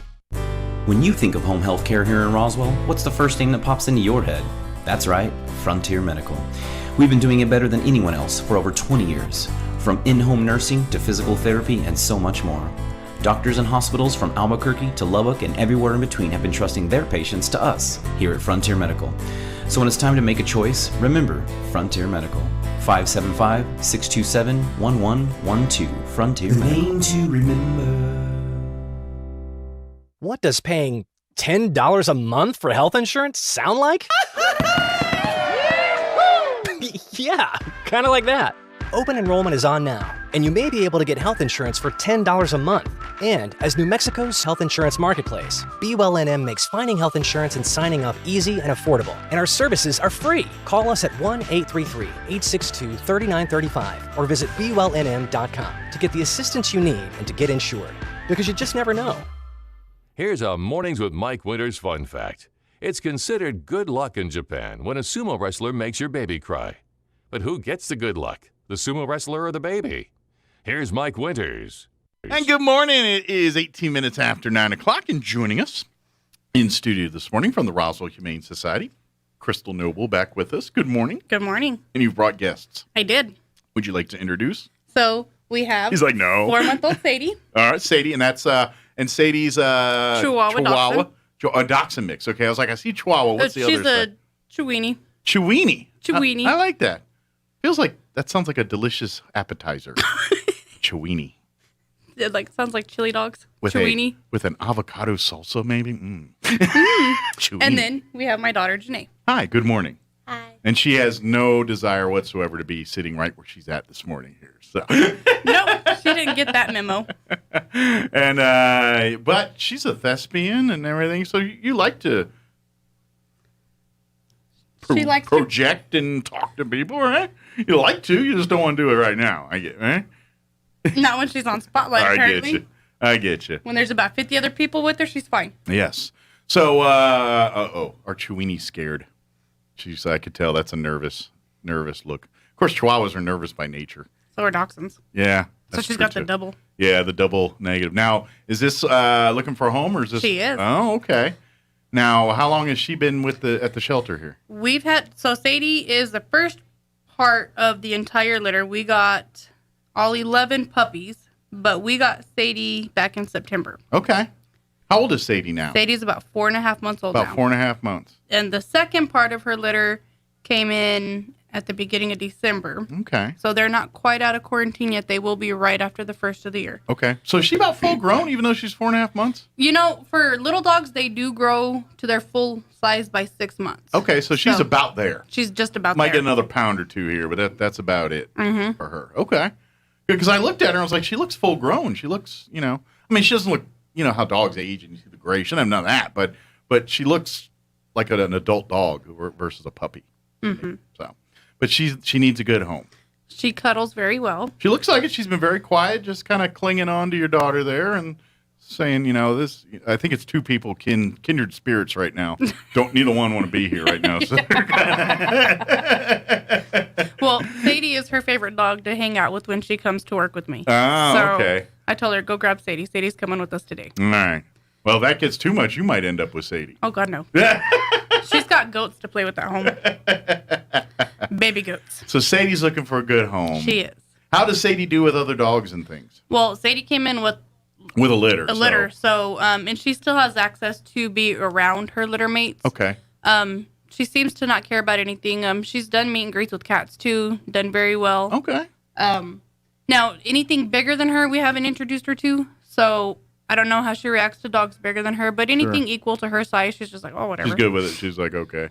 And I imagine the big dog, it's all about, the little dog, just I like gotta people. Be big. Well, and then it's just like people. The big dog comes bowed up on her. She's probably going to be like, nah, I don't like that one. But if all floppy and goofy and wanting to play, she might be a little more receptive. It's like people. Mm-hmm. You're nice to a person, they're going to be nice to you back. If you're a jerk to them, guess what? You're probably going to get that right back at you. So, so it's probably a lot of that going on too. But she needs a good home. I did get a chance before I left, because we talked to you right before Christmas there. Mm-hmm. I did get a chance to see all the wonderful volunteer pictures and things that I can't remember. Was it ENMU? Yes, the campus. Yeah, and those were great. I hope it helped adopt a few of those. Do pets. you know how long it took just to get those few pictures? I imagine a lot because they were very Animals well. do not cooperate for photos. And they were like professional, like if you take your kid to Owens Mills kind of pictures. So, yeah. We spent probably 2.5 hours just to get 10 photos. Just now, to get 'em to get 10 natural good photos. So one of the things we had to start doing was recording them, and Gotcha. then you pause it at the moment, and then pick the best one that catches them in action there. Yeah. Yeah. So the cats didn't want to cooperate. The dogs were like, let's shred all the decorations. Yeah, it's a big playland for some of these dogs. And then yeah. if you see Tom, the cat, he's actually hanging on. I remember that one. So we went to the thrift store and we had got some Christmas decorations, and then Miss Marino Geen had bought some too and brought them. And so we were decorating in the vet room. And so, first one, I was like, you know what? He's a really calm cat. Let's go easy. That didn't go well. She looked at me, she goes, I thought you said calm cat. I said, well, apparently he likes decorations that I didn't know about. I think we just found a trigger. He climbed the entire, it was actually a tree skirt that we hung up. Okay. But it's an awesome picture. He climbed up halfway to the top and then looked at us and was like, oh, how do I get down? I was like, you better get that photo because I ain't taking him down until you get a photo. All right. I saw that picture. I loved it. I was like, and even the other ones, with the dogs and the cat, it looked natural. Yeah, like they were. decorated a box Mhm. and then stuffed the bottom with like a little dog bed. Mm-hmm. So that way the animals could be sitting halfway up so it looked like they were hanging over. Sure. That was the hardest photos to get because they would jump out and then the camera would snap in mid-jump. Right, and it catch them all. Yeah. So they probably took about 1,000 photos that day just to get 10 Just really good photos. ones. Well, I hope it helps. It did. It really did. And the fact that, the interpersonal communications, they always do so much for us. Mm-hmm. They have 2 semesters, and like each semester they have where they group and they go out to the community. Well, we're naturally one of them that gets chosen twice a year. And That's then great. Marine has a group, and I'm not exactly sure what the group is called, but it's where they continue to volunteer throughout the community. Mm-hmm. And any big holiday or anytime they need to do something major, they come to us, they walk the dogs, they brush the dogs. That's awesome. If it's in the summertime, they bathe the dogs. Oh, wow. To just try to help get them out into the community. That's great. And that helps us too. Absolutely, so yeah. Miss Marino Geen is one of the most awesomest professors out there that you could ever ask for. I love that. That's when I awesome. went to college, she was there, so she's been there a very long time. Yeah. Well, and I mean, if they're teaching photography and these things, the world's your subject, and what better place than because there's not a person on the planet that's going to look at pictures of cats and puppies and things and be like, oh gosh, they're going to be like, aw. And you know what's what I even mean? more funnier is it was all done from our smartphones. That's great. No oh yeah, professional technology nowadays. Yeah. You don't have to have a camera no more. Just use your cell I see phone, those- and they go to the pro mode and start snapping. I see those Android and Apple commercials, and they're like Steven Spielberg, like people like, hey, we're making a movie. All we got's this phone, but here we go, and yeah, it's crazy. So, well, that's great to see. And so, folks, I imagine there's people listening want to do more volunteers. Always, that's something, especially for folks that maybe can't adopt the dogs because they live in a townhouse or something that doesn't have a yard, but you love pets and you want to get some time. This is a great way to volunteer. Spend a couple hours a week or whatever your availability is. And sometimes just coming out and socializing with the pets. Obviously, weather permitting, taking them out for walks and things, but taking them into the meet and greet room and just interacting with humans, all the pets, that makes them more used to people, more friendly around people, which in turn makes them more appealing when families are coming to look to adopt pets. So it's a great win-win. And of course, if you want to get more involved and help with the cleaning out of things and helping, because there's a lot of cleaning going on. Love to have volunteers do all that stuff. So big thank you to the college for doing this. Yes. But the more the merrier. If you'd love to get involved, reach out to Crystal or the Humane Society and say, hey, how can we help? How can we get involved? And I'm sure there's a list of things that you guys could use help. There's a ton of things, and we even, we do stuff with junior highs and high schools, like the Honor Society, because, our insurance requires you to be 18 to actually volunteer in the shelter. Okay. There are other things that you can do outside that help the shelter still. Like the Honor Society for Goddard for the last 10, 11 years has always done a donation drive. Okay. So collecting pet supplies through the or things. entire school year, they collect, cleaning supplies, cat litter, things that aren't going to expire, obviously. Sure, yeah. And then like right before Christmas or right before the end of the school year, you know, they call us and we either go get it, depending on how much it is, or they bring it to us. Nice. The Brendo Middle School has always done, their honor society has always done drives. Now, what they do is they do pennies for pets. Okay. So they have all the students drop their change Loose in a change bucket. off. Okay. And then they go get it rolled up, and then they get a cashier's check. Oh. And then they get a big old cardboard cashier's check made. Nice. And present it. And they present it. That's amazing. And those donations help, whether it They covers do. vet bills or the electric bill. You know, they got to pay utilities or even like trash removal, things like that. If they get a bunch of donations that are trash, they got to take it out to the landfill. Guess what? It costs them every time they do that. Yeah, So, unfortunately, Tuesday after Christmas, Mhm. we had about 4 big loads of nothing that had to be hauled off to the trash because, you know, people get, you know, new stuff for Christmas and they Sure. donate their old stuff, but sometimes it's not usable. Usable or Yeah. sellable, and in return, we have to pay to haul that off, you Mhm. know? We don't get free disposal because we're not part of the city. You know, Sure. we still have to pay. I always ask folks, if you'd like to donate to the Humane Society, call ahead, talk, you know, say, hey, I've got furniture, I've got clothing, you know, can you use this stuff? And always think of, if it's too worn out for you to use, then it's probably too worn out for someone else to use. But say it's a couch that you just got a new couch. This one's a perfectly good couch, or a coffee pot. You said, I'm going to get the latest Keurig. I'm going to upgrade, and I've got my other Keurig that only holds, you know, I can make a cup at a time. Now I can make a carafe at a time, whatever it is.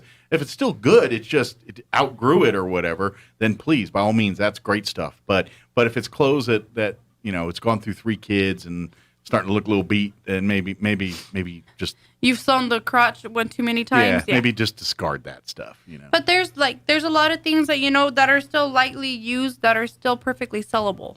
Sure. But just think of it this way. If you wouldn't purchase it from a yard sale or a thrift store, don't donate it. Yeah. That's the good rule of thumb. If, you know, you would look at it and be like, that's used and worn up and I wouldn't buy it, don't donate it. Sure. Because in reality, we're probably going to look at it and be like, we can't sell that. Absolutely. So, and it just helps us because in order for us to be able to make money to help the animals, we can't spend the money disposing trash. I know you're trying to be good heart about a donation here, but Right. you're actually causing more harm than good by doing it. And, you know, if you're not sure if it's something that we would take as a donation, call. Absolutely. Talk to Camille, you know, say, hey, you know, this is what I have, you know. Even maybe ask her, you know, hey, can you guys come by and take a look and tell me what you can and can't? And then let them pick whatever they feel that is sellable. Sure. And then whatever they can't, you know, just discard it yourself. Yeah, absolutely. That would be awesome. That would be a great way to support the Humane Society and get involved. Another great way to support, maybe you don't have a bunch of stuff, is become a member. Yes, and January is new enrollment. Good deal. Our newsletter will be coming out in the beginning of January. So Okay. if you're a member, the enrollment form will be on there. Okay. If you're not a member, you can go by the kennels and pick up one. You can go online and do it. I think Tascosa is going to keep a few of them over there. So Okay. if you want one, you can pick one up from Tascosa. Perfect. And Euphoria on 3rd Street has some of our memberships too, because she sponsors us on First Fridays if Tascosa's not doing it. Okay. Well, if you want, if next time you come, drop a couple off here. We'll be happy if people want to come by and pick them up and fill them out and drop them off later or something like that. We absolutely help there. But yeah, that's a great way. And the good news is your pets, your kids, your grandma, your grandfather twice removed, everybody and their uncle can be a member of the Humane Society. Your pet rock. Even if you adopt Sadie, Sadie could become a member. Yeah. She could be a member alumni. Exactly. A member. Maybe you have a special dinner for those. Like some kind of fresh outpost just lined up or whatever they got now. We got the buffet and milk bone. There you go. And then the tartare beefaroni. I like the milk bone buffet.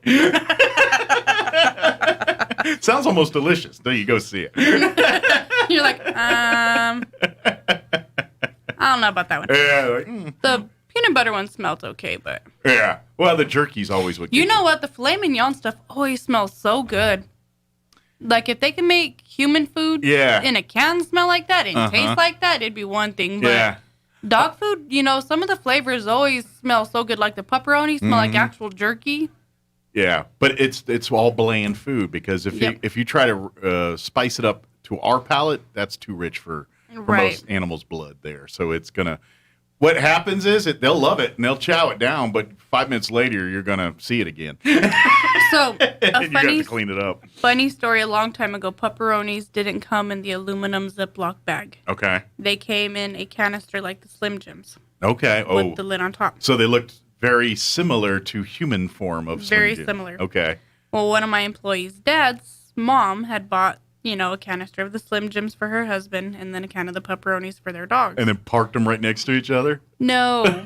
She put the dog stuff on the other side while Okay. he was going through the cabinets, and he just saw it, and he's like, well, I wonder what she moved my beef sticks over here for. So he got them, ate the entire thing, and then told her, I need more of these. These taste better than the real beef sticks. Oh, he didn't even know and then liked them better. He didn't even know, and he liked them better. And she goes, honey, those were the dog treats. And he was like, are they cheaper than my regular beef sticks? Because I like them better. So some people have the palate of dog food. All right. Well, to him, he's probably pepperoni king, man. He's to this day. Well, you know what to get that guy for Christmas. Mm-hmm. Now they come in the refillable, 3-pound bags. So But I'm sure we can get a Christmas pepperoni basket put together for that. So to each their own. Yep. You do you. God bless you. Yeah, no. Mm-mm. But if you'd love to help, great ways. Those are great ways. There's so many great ways. And of course, shopping. Come out and shop. Yes. That's I would imagine right now. What's the sweet deals for this time? Is it decoration stuff? Or So they've already, all the Christmas stuff, they knocked it all the way down to 75% off, and that's all gone. Okay, so there's no more Christmas come and in gone. the store. It's That's come and been gone. picked apart. All right. So we will be closed. Both us and the thrift store will be closed Friday and Saturday. So tomorrow and Saturday this Mm-hmm. week. So today's last day you can for any business this week. And in then 2021. Our normal days, Sunday and Monday. We will reopen on Tuesday. The thrift store will reopen on Wednesday, 10 a.m. But on the 15th, let me double check. I think it's the 15th. 15th of January. Okay. Camille is going to do the 15th of January. So she's going to do a New Year, new store sale. Okay. Everything, regardless if it's furniture, decorations, clothing, the entire store that day only will be 50% off. Wow. So if you need to shop, if you need pots and pans, they've even got a couple of kitchen little toaster things, and they got some Keurigs over there. Okay. Anything like small appliances, big appliances, furniture. They've got a full-size bed over there right now that looks really nice. It's got a pillow top mattress. Frame and everything with it. Probably spent a couple grand new on it if you bought it. Yeah, it's a Serta. Yeah. Oh yeah. Yeah. Easy. They've got that next door right now. But anything that's still in the store or anything that they get in on January 15th will be 50% off the entire day. And by the way, it's already deeply discounted at the thrift store anyway. So if you would have bought that bed, say today, it's already hundreds cheaper than what you would have paid for it. Right. And then I think they have it marked for like $125 or $200. Yeah. And on that day, you'll get it for, if it's still around, I don't know. Right. Depending, you'll get it for like $75, $50, That's right. amazing. And remember, every Wednesday is still senior day. Yes. So all seniors, 20% off your entire purchase. Okay. On Thursdays is military, active duty, or retired military veterans, 20% off. Nice. And then every Saturday is whiteboard sale day. Awesome. So there's the whiteboard as soon as you walk in. It's on the left-hand side. Like your specials. Whatever sale they're having that day, whether it's hanging clothes half off, basket clothes, back room, furniture, whatever sale of that day, it will be posted up there. Yeah, good deal. And then for the bookworm people, we still have the little book area. It's always restocked, lots of new stuff, hardbacks, paperbacks, softbacks, cooking books, pattern books. They've got a lot of craft books. Okay. So if you're looking for some projects for the new year here, they got you covered. They've got the crochet books, the knitting books, the where you put your pattern and sew and make your own clothing kind of books. Okay. The not me kind of books. That's not your game, man. No, You're not into that. Nope. Good deal. We are the cook. You're the cook side. We are the cook side of the books. Not the sewing and craft. Well, I can do it. I just don't like to. Right. It's not your passion. Or you'll do it as needed. Like if a button falls off or a hole comes up somewhere, all right, I'll take care of that. But I ain't making no Afghans anytime soon. Nope. Gotcha. I ain't building no quilts. My sister, my youngest sister, Callie, she's in 7th grade now, is now into crocheting. And really? Yeah, she was crocheting when I got to visit her and see her. And I love that because you don't see many youth crocheting anymore. It's kind of a dying breed here. When I was younger, I crocheted, I knitted. My grandma made me sew. That's how I know how to sew. And my grandma used to make me iron our clothes every day. Yeah, you got to do it because it is a skill you need at some point in your life to sew and things. But kids these days don't know how good they have it with the electric irons and not the cast iron irons where you have to have your spray bottle and then heat it on the stove. Yeah. That's ironing. Yep. That's when you get that burnt mark on the back of the shirt and you wonder that's how that happened. Yep. Let's talk pets. How's our selection of adoptable pets right now? We have a plethora. Good. So on our dogs, we have 4 that as of the 21st of this year will have been in the shelter for 1 full year. Oh, wow. So we need to get them a home. We're working with Albuquerque trying for them to help us, but these guys really, really need a home. We don't want the institutionalized syndrome to happen to no, these pets. Yeah. And surprisingly, they've done very well. They're still very good. They're not acting kennel sour or anything. But good news is they're probably pretty well loved by staff and everybody that sees them. So the human interaction they do, it's very positive and very good. They're all bigger dogs. Yeah. And they're all what we would say would be middle-aged. Some people would think older. Gotcha. Yin Yang, he's going to be 4 now. Okay. And then we have Denim, who's going to be about 5. Okay. Gabby's only going to be about 2 years old. Okay. And then Candy's going to be 6. Okay. They are all larger dogs. Okay. Yin Yang has to have a 7-foot fence, non-climbable, because he can get out of anything. Escape artist. Okay. Yes. Which is probably why these are a little bit harder to adopt pets, because they have a little bit more special needs than other dogs would have or require. They're all so affectionate, so sweet. They all walk great on a harness. One of our volunteers, Rala, who comes twice a week to walk dogs, these are the first 4 that he walks. Okay. So that way they're getting outside time at the park. Getting exercise. And keeping them from going kennel sour. Sure. Or gaining weight too much, Yeah. Bigger dogs that aren't as active will gain weight pretty quick. Sometimes when they're in a shelter, the stress will cause them to lose weight, sure. too. Yeah, so that's true, too. You have where the physicalities lack and the mental, social sides times 10, which, it's just like us, people, Right. Same kind of, when we go through stress, you see changes in your body. It's no different with animals, so. Right. Yeah. But we do have some smaller to medium-sized dogs. We have Scrappy Doo. He's a pit mix. Or he's a pit, but he's the smaller side. Okay. He's not very big. He's probably about 55 pounds full grown. Okay. Not very big. We have Cookie, which is the Basenji mix. She's roughly 3.5 years old, 35 pounds. She's hilarious. She's very So these fun. are more medium-sized dogs on some of these. They're not the big, other than that. No. One that needs the 7-foot fences. These aren't 80, 100-pound animals. And then we have Foster, who's about 1.5 years now, and he's a Corgi mix, maybe Corgi Dachshund. Okay. We have Mesa, which is a Doberman cross, small. Okay. She's small. She's about 45 pounds. Okay. She's about 2.5 years old. She's already spayed. She is a very high energy dog. Okay. So if you like to go hiking or running up and down the riverbed, good companion for that. She's going to be the dog to do it with you because she's got loads of energy. Good. And I imagine as they get older, they'll settle some of that down. And that's what I like. Some of these dogs you're talking about, these 4 and 5 year old dogs, you kind of got the best of both worlds with these because they're young dogs. But if you're kind of not wanting something that's got the rambunctiousness of a puppy, that's kind of still has some energy to go. Yeah. Get and go with you. So they're going to be a little bit more mature about those things. Now, obviously, you're going to have to sit down and train with them and work with them to get to your routines and your things, and they'll go along. And sometimes that's a little trickier with older dogs. You always hear that can't teach old dogs new tricks. That's not true. Yes, you can. I'm married. Yeah, I know it. You can, but sometimes they're a little more stubborn than the young ones. So that's just how it is. See, that's how I get her to smile. Talk about her dad. But these make great pets for especially. So maybe if we were talking about single people or things that looking for a companion that are still able to we talk older folks, but if they're able to walk the dog and do all the things that are required of a bigger dog, then these dogs would be great companions for them, or maybe even great family dogs for some folks too. And one of them, which is Cookie, she would be a great family dog. She loves kids. Like, she sees kids, and it's just like a whole new world to her. She loves them. And she's so sweet. You know, she walks great on a harness. She doesn't pull. She doesn't jerk. You know, she sees just the wants to be harness, around people. and she's like, okay, it's time to go. So she gets excited, but at the same time, she's excited just because she gets to socialize Yep. and be around people. It's not so much the act of walking; it's the act of being around people, Right. and getting love, and and expressing the love and all the stuff that pets do. Yeah. Yep. Cool.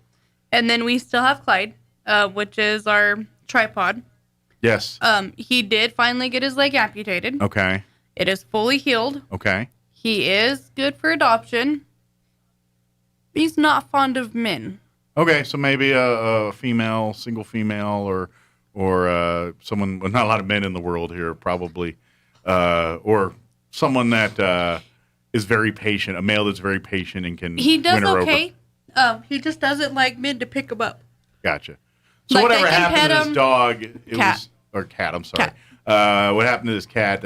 Probably a male did it. Whatever happened. And you know what's really weird is the gentleman who found him in his litter, when he brought him in, like, he was the only one that could touch him in the beginning because he's the one that found him, Sure. took him in, took care of him, brought him to us. But he does not like anybody else. Like, he loves all the females. Sure. But when he sees men, like, he's very leery. So I think he'll like men. Just you gotta earn it. You gotta get in his world, and that's cats sometimes. That's just how they are. So I think once you break that bubble, this cat will be fine. It's just you're gonna have to work to get that affection a little bit for men. Gotcha. Makes sense. But him missing that back leg doesn't slow him down any. Hamper any way, shape, or form. Nope. Very good. Good deal. He's, How old's Tripod here? He is now 7 months old. Okay.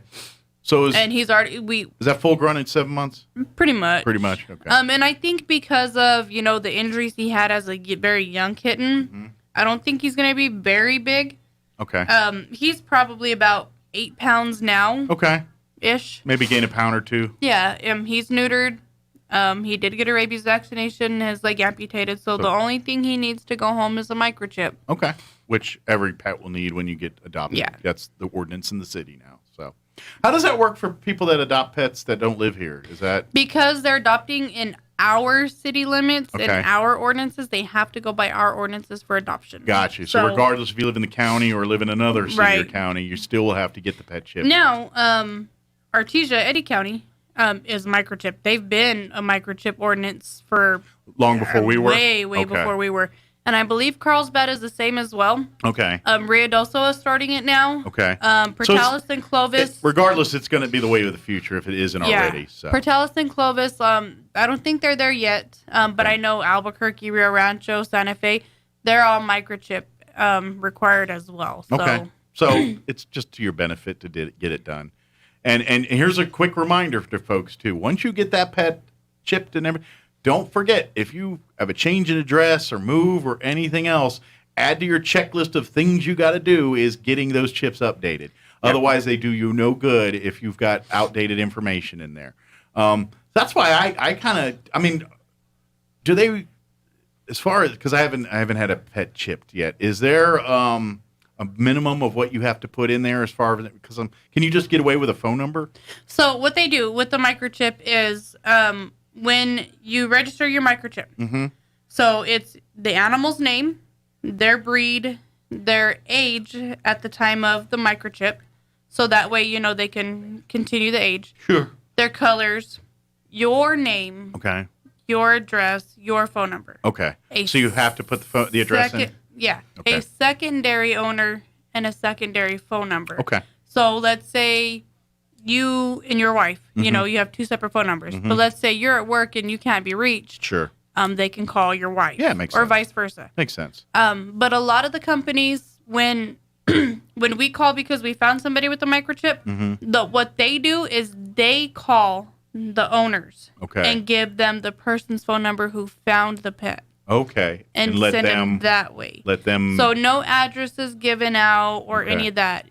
I was just thinking because usually people change their address more often than their phone number nowadays. So as long I got my as- same phone number. I've had 20 plus years on here. As long as your phone number is current, if you do change your phone number, that's where you need to update that information. Gotcha. Okay. If you move like from Poe Street to Pennsylvania Street, I wouldn't worry about that as long as your phone number is the same. But if you move out of state or out of city, that's where it's going to make a difference. That's where you need to make sure, because you need to location change your dog's county. Because if you're in Chaves County, there's a lot of Chaves County you could be found in. Mm-hmm. But if you live in Chaves County and you move to Bernalillo, and then somebody picks your dog up in Bernalillo, they're going to be calling down here. Sure. Trying to find you here. Exactly. So you need to change your address that way. Sure. That makes sense. But either way, just put that, be in the bonnet, add it to your checklist of things when you move or do something like that. And a lot, change your phone number or anything. There's a few of the vets in town that when you get a microchip, they do that for you. They register it for you. Okay.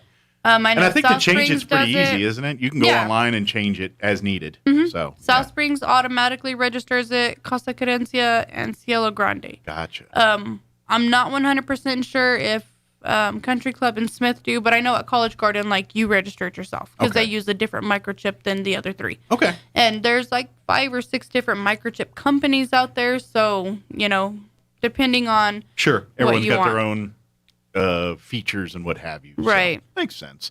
Very good. But regardless, if you're looking for a pet right now, there's quite a few. Now, if you go online to roswellhumane.org, you can see every single pet that calls the Humane Society home right now. Yep. You may see not available over some of the pictures. That does not mean they've been adopted. If they've been adopted, they're no longer on the website. Right. What that means is they're in quarantine. Maybe they're not heavy enough. They haven't made weight yet, or they just came new and they're getting their vaccinations and things, and parvo and all the various things that are bad to animals here. They're making sure that all that's good to go before they make them available to the public to take home and adopt. So if you fall in love, you're like, oh, look at that dog. That's the one I've been wanting, and it's not available. Call and ask and say, hey, what's the deal with Scruffy here? What's going on? Oh, Scruffy's about a pound under. Probably be available in a week, or Scruffy's waiting to get X shot first, or we just got her in, but we can't put her in general public for another couple days until we know she's clear of anything contagious. That's what's going on there. But that actually is a clue for you guys. So if you're calling now, don't harass. Don't call every 2 minutes. Hey, the dog, how's the dog doing? How's the dog doing? But we have caller ID.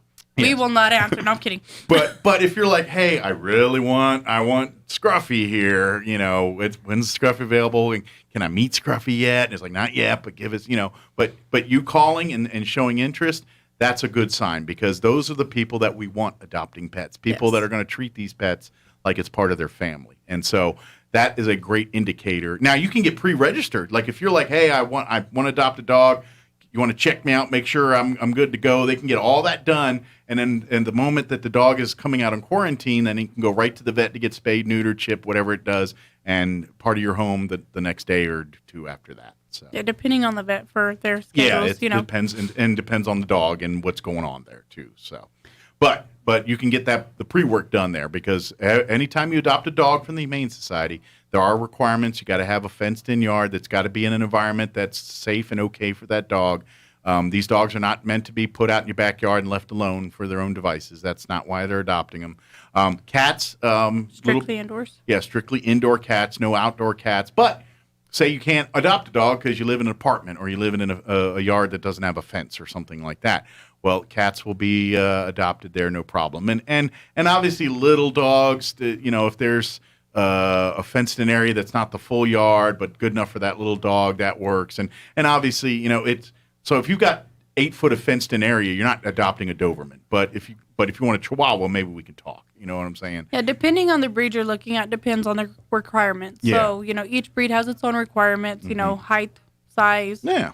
Climbable, non-climbable. We learn a lot about them while they're there. So it's true. We want to make sure that they're not escaping their new home. Absolutely. Exactly. You want the experience to adopt the best possible one for the family. So you want to make sure that those steps are in place.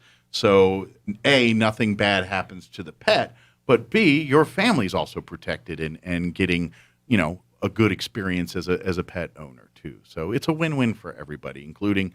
But at the end of the day, the Humane Society's priority are those pets. and they're not going to adopt them to people that they don't think will be good owners of pets. And that's what that's that now. And now also I want to throw this note out because we're running short on time. If you do not see a pet that for whatever reason doesn't strike you fancy or you don't connect with at the Humane Society, walk right next door to the animal control. You're rescuing a pet. Doesn't matter if it comes out of which building. You're rescuing a pet either way. And so walk into the now. And I'll tell you this: the restrictions over at animal control aren't the same as the Humane Society. They're a little more looser on rules for adopting. You're still going to have to get spayed and chipped and all that, but fencing and stuff, they're not as strict on that. So if you think you can be a good steward on that, that's a conversation between you and animal control. But please look over there and adopt those pets, because what happens if you adopt from the Humane Society and you free up a kennel over there, if there's any pets, which is not often, but if there's pets on the short list over next door, they'll get those out of there and into places that are no kill shelters. But also know, and I want to make this known because I know there's a lot of people that talk and spread things and talk on Facebook. Animal control is not in the killing animal business either. They do everything in their power to try to rescue those pets too. So they're pet lovers that work there, just like there's pet lovers that work next door at the Humane Society. They have a job the same reason we have a job. Exactly. Irresponsible owners. Mm-hmm. So when you don't go looking for your dog and you don't keep your dog or cat confined in your area, that's why we have jobs, is because there's people who don't care. They're irresponsible. Absolutely. If all the world was responsible, there wouldn't be shelters. You'd be out of a job. Yeah, you'd be out of a job. And I'd be looking for a new career. Mike? That's right. We get you gig in radio. But folks, please go to RoswellHumane.org this morning. Come on by. Don't forget, if you want to go to the shelter or go to the thrift store, one more time this year. Today's the last day to do it. Otherwise, we'll see you next Tuesday. Yep. Good deal. Is there anything we missed? Oh, we're back to hiring again. Oh, good. So need kennel, and it's whatever minimum wage is now. Well, minimum wage changes as of Saturday. What's it go up to now? I think it's $11.50 or $11.55. Okay. One of the two. So you'll be making more than me soon. So if you're inquiring about that and loved around pets and don't mind getting dirty, because it's a job where you're going to be cleaning up after pets and tending to their needs. It's a loving, great job, but you're going to deal with poo and puke. That's just the nature of the beast. Uh-huh. What goes in must come out. It's like goes somewhere. Yeah. You got to clean just like that us. up. Yep. Very good. But yes, so if you are interested, please bring a resume or a cover letter, pick up an application, and leave it at the kennel. Absolutely. And just come be a part of the Humane Society here. I'd love to have you. Well, thank you. Thank you. Happy New Year. Yes, Happy New Year. Welcome to the show. I know you didn't want to be here, but and come adopt this. Come adopt Sadie. Sadie, right? I get it right. Sadie. She is a Chihuahua Dachshund mix. She's been quiet as a church mouse this whole time, just sitting there comfortably chilling in her lap there, just being a great dog. If you're looking for a good lap dog here, I think you might have just found it right there. Mm-hmm. She is here to show the expert of cuddles. Yes, cuddle expert. Very good. Well, thank you, guys. We'll see you here in a couple weeks. Okay. Thank you. All right. It is 9:56. Let's do a quick news update here and quick break before we go. Sidewalks or streets is a crime, and it takes time and money to clean it up. Those caught dumping illegally can face fines of up to $500. You can help by taking your waste to the landfill once a month for free with a paid water bill. Call the City of Roswell Solid Waste Department for more information at 575-624-6746. Help keep Roswell clean. After all, do you want your kids to grow up in a dump? I am Sandra Stewart, Chaves County Assessor. And I'm Charlotte Andrade Gurley, Chaves County Treasurer. 2021 property tax bills will be late this year due to questions on the ballot for Elida, Dexter, and Lake Arthur school districts. Property tax bills will be mailed out December 1st. The first half payment is due December 10th and delinquent after January 10th, 2022.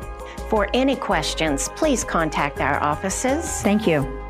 This time of year, we all become kids again, especially when we start thinking about Christmases past, how they smelled, how they looked, and how they felt. We get a little weepy remembering those uncles and aunts and parents and grandparents who made Christmas time so special and gave us the traditions we passed down to our own kids. This is Jim Gill from Roswell Seed Company. Shirley and I wish you a Merry Christmas and a Happy New Year. And remember, that mess in the living room on Christmas morning is the most glorious mess in the world. Don't be too quick to clean it up.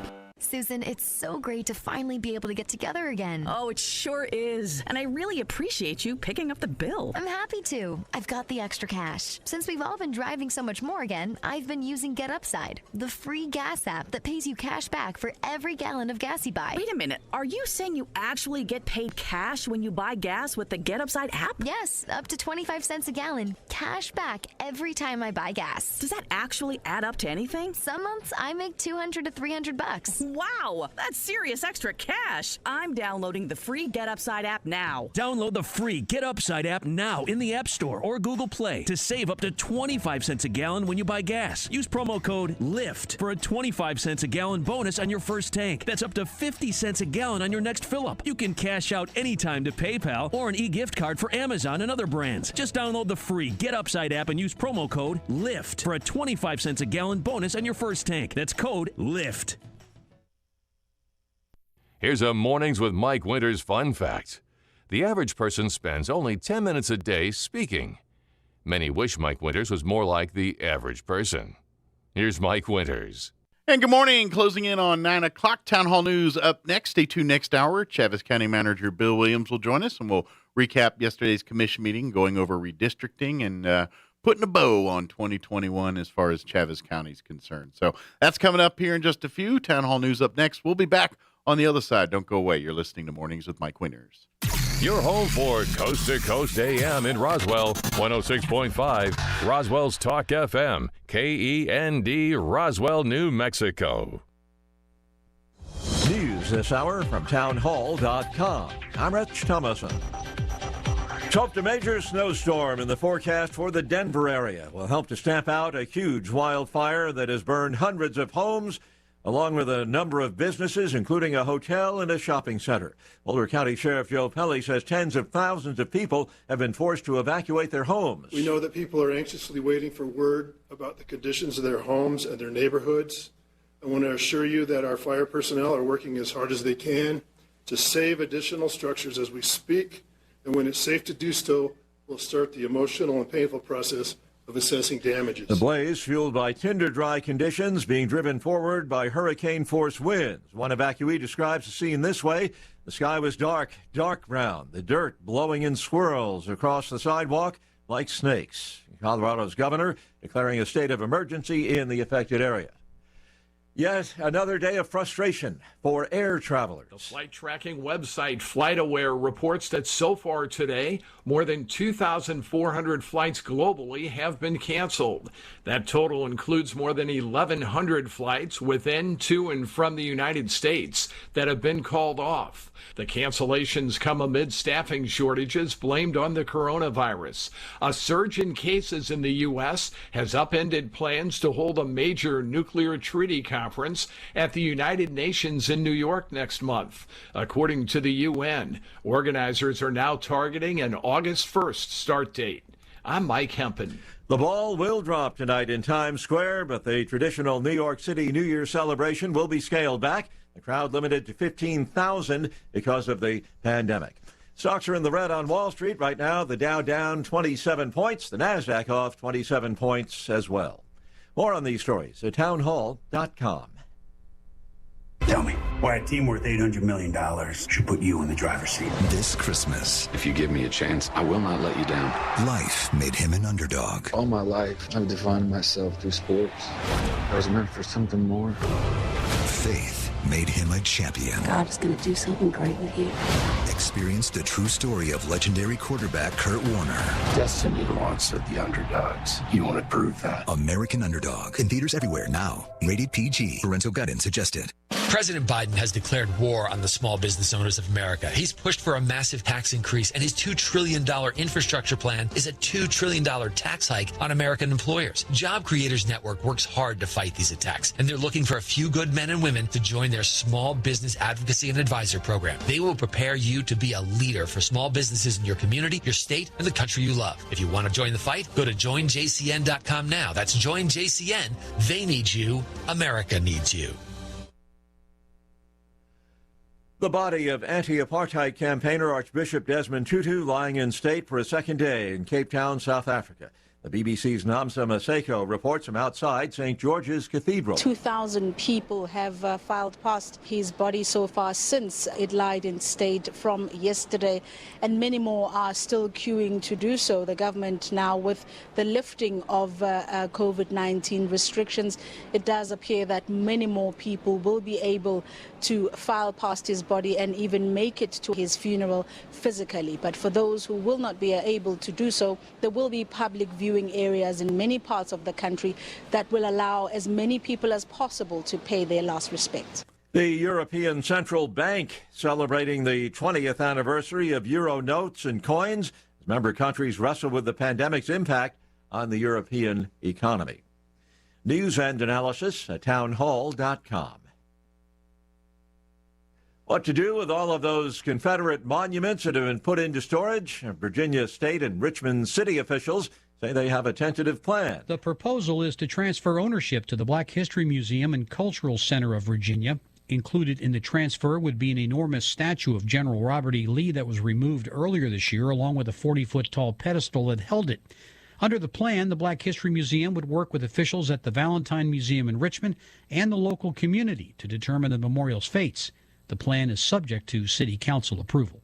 Rhonda Rockster reporting. A memorial service honoring former Senate Majority Leader Harry Reid has been scheduled for January 8th at a performing arts center in Las Vegas. The 82-year-old Democrat died on Tuesday at his home in Henderson, Nevada. Complications from pancreatic cancer. He was elected to the House in 1982, served in Congress longer than any other Nevadan. There are more on these stories, townhall.com.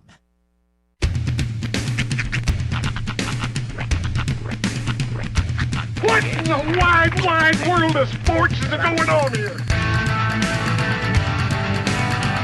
I promise you, whatever scum did this, not one man on this force will rest for 1 minute until he's behind bars. Now let's grab a bite to eat. Yeah, come on. I feel the hot wind on my shoulder and the touch of a world that is older. I hit the switch and check the number.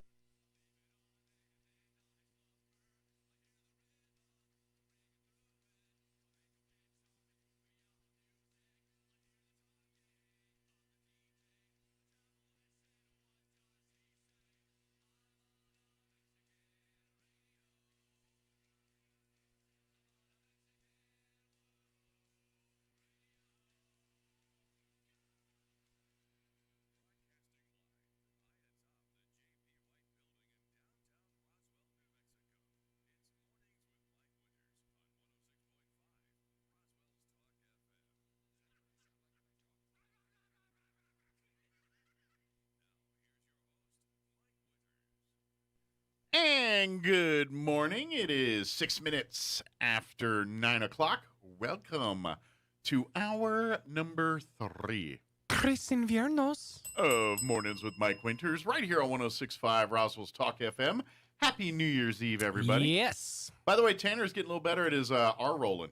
Yeah, I noticed that. Yeah, he came in, he was like, Trace, and he goes, oh, wait, I can do it better. I've been practicing, and he got a little... Well, I complimented him on it on Wednesday because he came in and hit the trill. Yeah. And I stopped everything I was doing. I was like, hold on a second, you've been working on that. So yeah. I had to give him credit where credit's due. Absolutely. He's doing some tongue exercises or something. Get that working. You know? Well, when you live in New Mexico for long enough, you have to just adopt the characteristics, the mannerisms, the ways of a New Mexican. Well, I hinted yesterday about this time in the same conversation, whereas I get people that are native Spanish-speaking folks that they're training because I think they use a different part of the tongue to achieve that than we English speakers do. Yeah, you know what I mean, and so that's why it's different if they're so used to using that, where us, it's not a natural thing. So yeah, I've noticed that a lot of their trills don't necessarily happen with the tip of the tongue. Sometimes it happens with the back of the tongue. Yeah, it's a little different. Where we're all trying to click the tip off the teeth there, and I don't think that's how it's done. So yeah, mine is and it's fun too, because if you ever if you get bored, just try to figure out where your tongue hits your. And I had to do this mostly because of the the teeth. Sure. You figure out where your tongue hits certain parts of your mouth for certain words. Kind of to retrain a little bit. Yeah. So in order to trill, what I'm actually doing is creating a pocket with my tongue and popping it consistently, like with the top of my mouth and my tongue. Yeah. I'm making a bubble basically, and yep, that's basically what you're doing. You're creating a pocket of pressure, and then breaking that every time you trill. Sounds like fun fact. Sounds like a whoopee cushion in my mouth.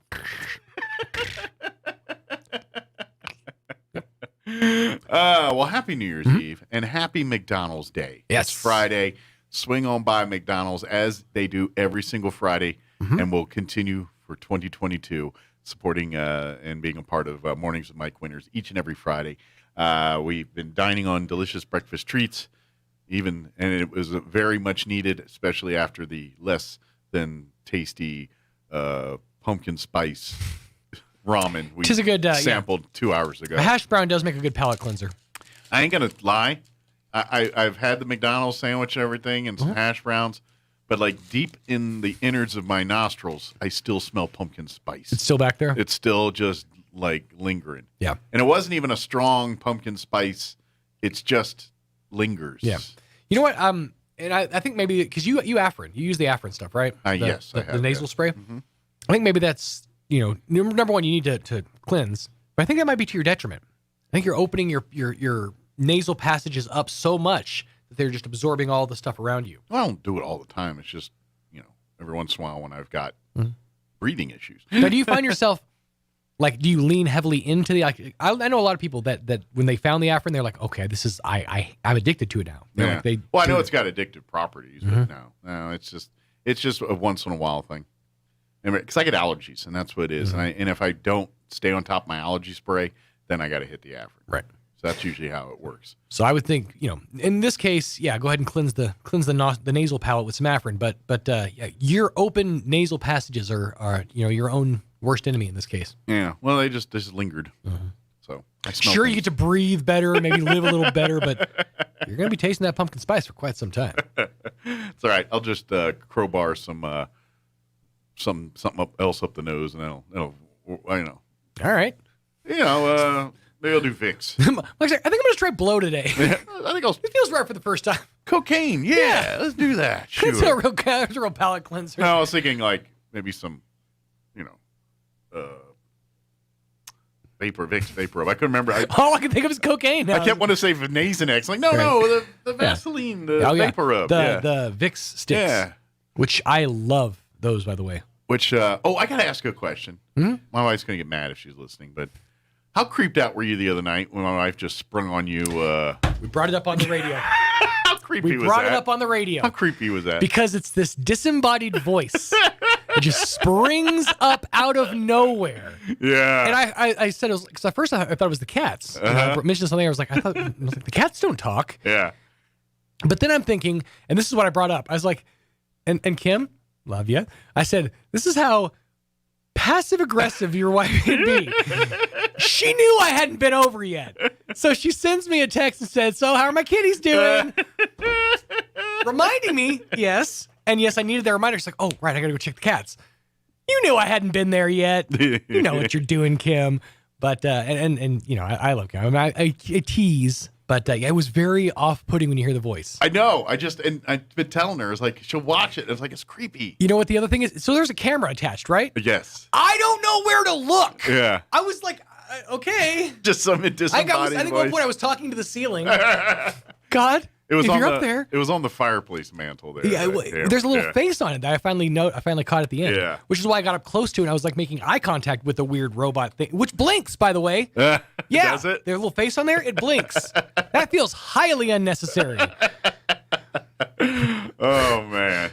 I mean, I don't know what kind of uncanny valley you're trying to avoid by making your robot blink. Well, if it makes you feel any better, both of us were pretty much nude. because that makes me feel much better. Because Actually, our clothing we're trying to keep it fresh. Just so leave we're chilling in the room. We were new. That's all one needs. You know what? You're on vacation. Makes sense. It was not the fun kind. It was more. It's always the fun kind. If you plan it right. And my wife's like, I know these tips. I'm like, no, we're not that bad. She was all about to go, Little House on the Prairie on us here. This is get a soap bar, and I'm like, come on, all right, now we're not that dire straits here. It'd be fun though. Grab your washboard, honey. Well, and I feel it's torturous to the cats because she would see the cats like laying on the chair or something. And then start talking to them, and of course the cat's looking like, "Here's mom. I hear mom." But do Mom? they come out and look? Not anymore. Okay. I think the first couple times, yes, that happened. I think the fact that I don't smell like either of you was to my detriment because your cats. I saw one tail end of one of your cats the entire time I went over there. Well, Hannah, she acted like she was mad at us for an hour when we got home, and she came out like she didn't even come out. At first, Bella was all up in our business. Right. Hannah stayed under the bed, and then I finally coaxed her out, and then she just kind of walked away leerily and pretended to be interested, but not let you touch her. Whatever. And then about 30 minutes into that, I broke through there, and she was back to her normal, loving self. But she had to show us that she did not appreciate the fact that we'd left. Stefan is very much like that. Tony, as soon as I walk, he's like, "Hi, welcome back home. I missed you." Tony's like, "You're a jerk." Yeah, that's kind of how it went. That was pretty much how it went. But now all's right in the world again. They're both back to their normal honorary selves. Yeah. So, yeah, all good. Nice. But yeah, I had to ask that because I was like, I know Sean's like, oh my God, this is horrifying. It definitely came up the next day. And I was like, Kim, you don't realize how creepy this is? This is like nightmare fuel right here. I knew you guys had the system, like the setup, so I was kind of expecting it. Yeah. But when it happened, it's like, ooh, it's okay. Oh. But yeah, very, very off-putting. I make her take that down when we're home. Like that thing, I said, when we're home, I want it disconnected, put away. And I got to imagine because I'm sorry. I've seen enough of those Dateline shows where where hackers like start harassing people. Here's the thing. I know the floors in your kitchen, and I know that if left alone for long enough, you are going to slide across that floor in socks. You're going to pull a risky business at some point. And that's not to be shared, especially not with her second graders. Yeah. Look, kids, this is a movie from the 80s. Come close. Look how clean I got his briefs. I do it just with the socks. Just the socks. Just the socks. You know what? We should get to the meat of the hour here. Well, yeah, we should. Sure, before I reveal too much about myself that I don't want to do. Bill's over pointing at his watch. He's like, all right, I don't want to hear about him dancing his drawers in his house. It is 9:15. Let's get you up to date on the weather. I'm meteorologist Steve Hamilton with your Pecos Valley weather. Pretty good chance of showers today with a strong low-pressure system moving through northern New Mexico along with a cold front. 60 for our afternoon high, and rain looks likely. Scattered showers overnight and dropping to the low 40s, and then a few more showers continuing through New Year's Day. It'll be very windy with gusts up to 50 miles per hour and highs in the upper 50s. That's your latest forecast. I'm meteorologist Steve Hamilton. Thank you, Steve. Currently 56 degrees here in Roswell. Humidity is at 57%. Winds, those trees are moving because I'm like, right now it's saying south at 16, gusting to 24. But now that I look, the trees, because we don't have any leaves, so it's not. But I can see the trees over there by the Fifth Street there whipping around pretty good. Today we got a good chance of rain, a 70% chance of rain, but probably not a lot of rain. Like it's going to rain, but not a lot of it. They're saying a 70% chance of rain, but they're only expecting less than 1/10 of an inch today. So, yeah, pretty much that's it. Yeah, so you can wait for it when it happens, but it's going to happen. Otherwise, we're looking at winds out of the southwest, 5 to 15. They say cloudy today. Highs expected to be about 2 degrees warmer than what you're experiencing right now, 58. So what you see now is pretty much what we got for the day here. For tonight, we're looking at a 40% chance at some showers. They're talking like overnight, like after 2, 3 in the morning. Mostly cloudy, overnight low of 38 with south winds 15 to 20. Your New Year's Day is going to be windy. That's the real sucky part of tomorrow. 30% chance of showers. Say it's going to be sunny, highs in the low 50s, 53, but the winds will be out of the southwest, 15 to 20, increasing 25 to 30, gusting as high as 40 miles per hour tomorrow for you Saturday. Saturday night, they're using terms that we don't hear very often here, like blustery. Mostly clear, overnight low of 13.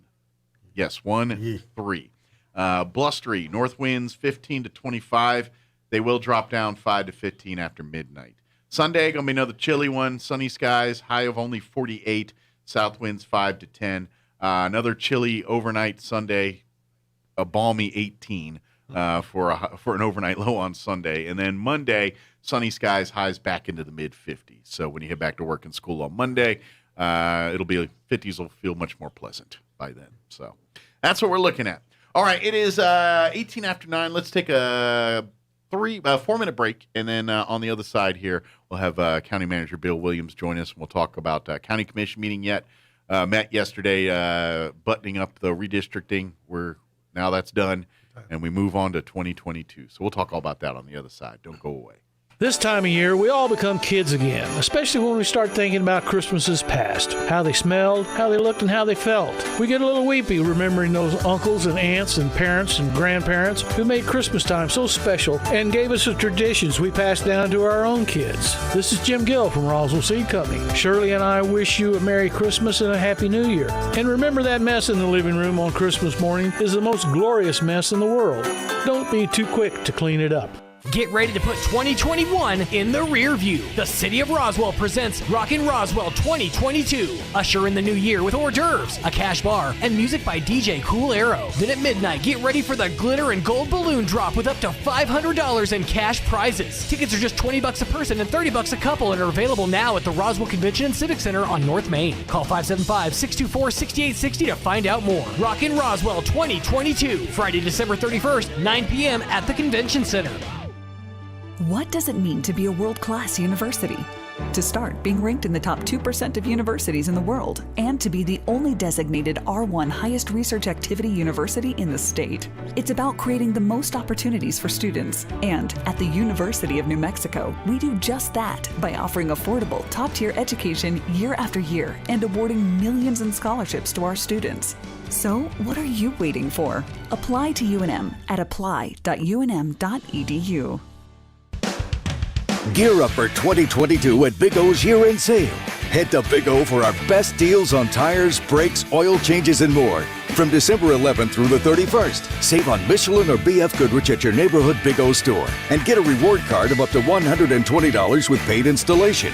No resolutions here, just giant deals to get your car ready for the new year. Head to your local Big O and get a reward card of up to $120 when you buy Michelin or BF Goodrich tires with paid installation. But hurry, you only have a few days left to save.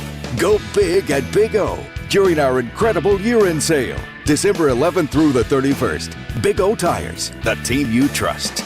Not valid with other offers. Disposal fees extra and up to 10% shop fee based on non-discounted regular retail price not to exceed $35 where permitted. Void where prohibited. Additional retailer offer advertised within is independent from the manufacturer's offer. Upgraded installation packages available at additional costs. See store for details.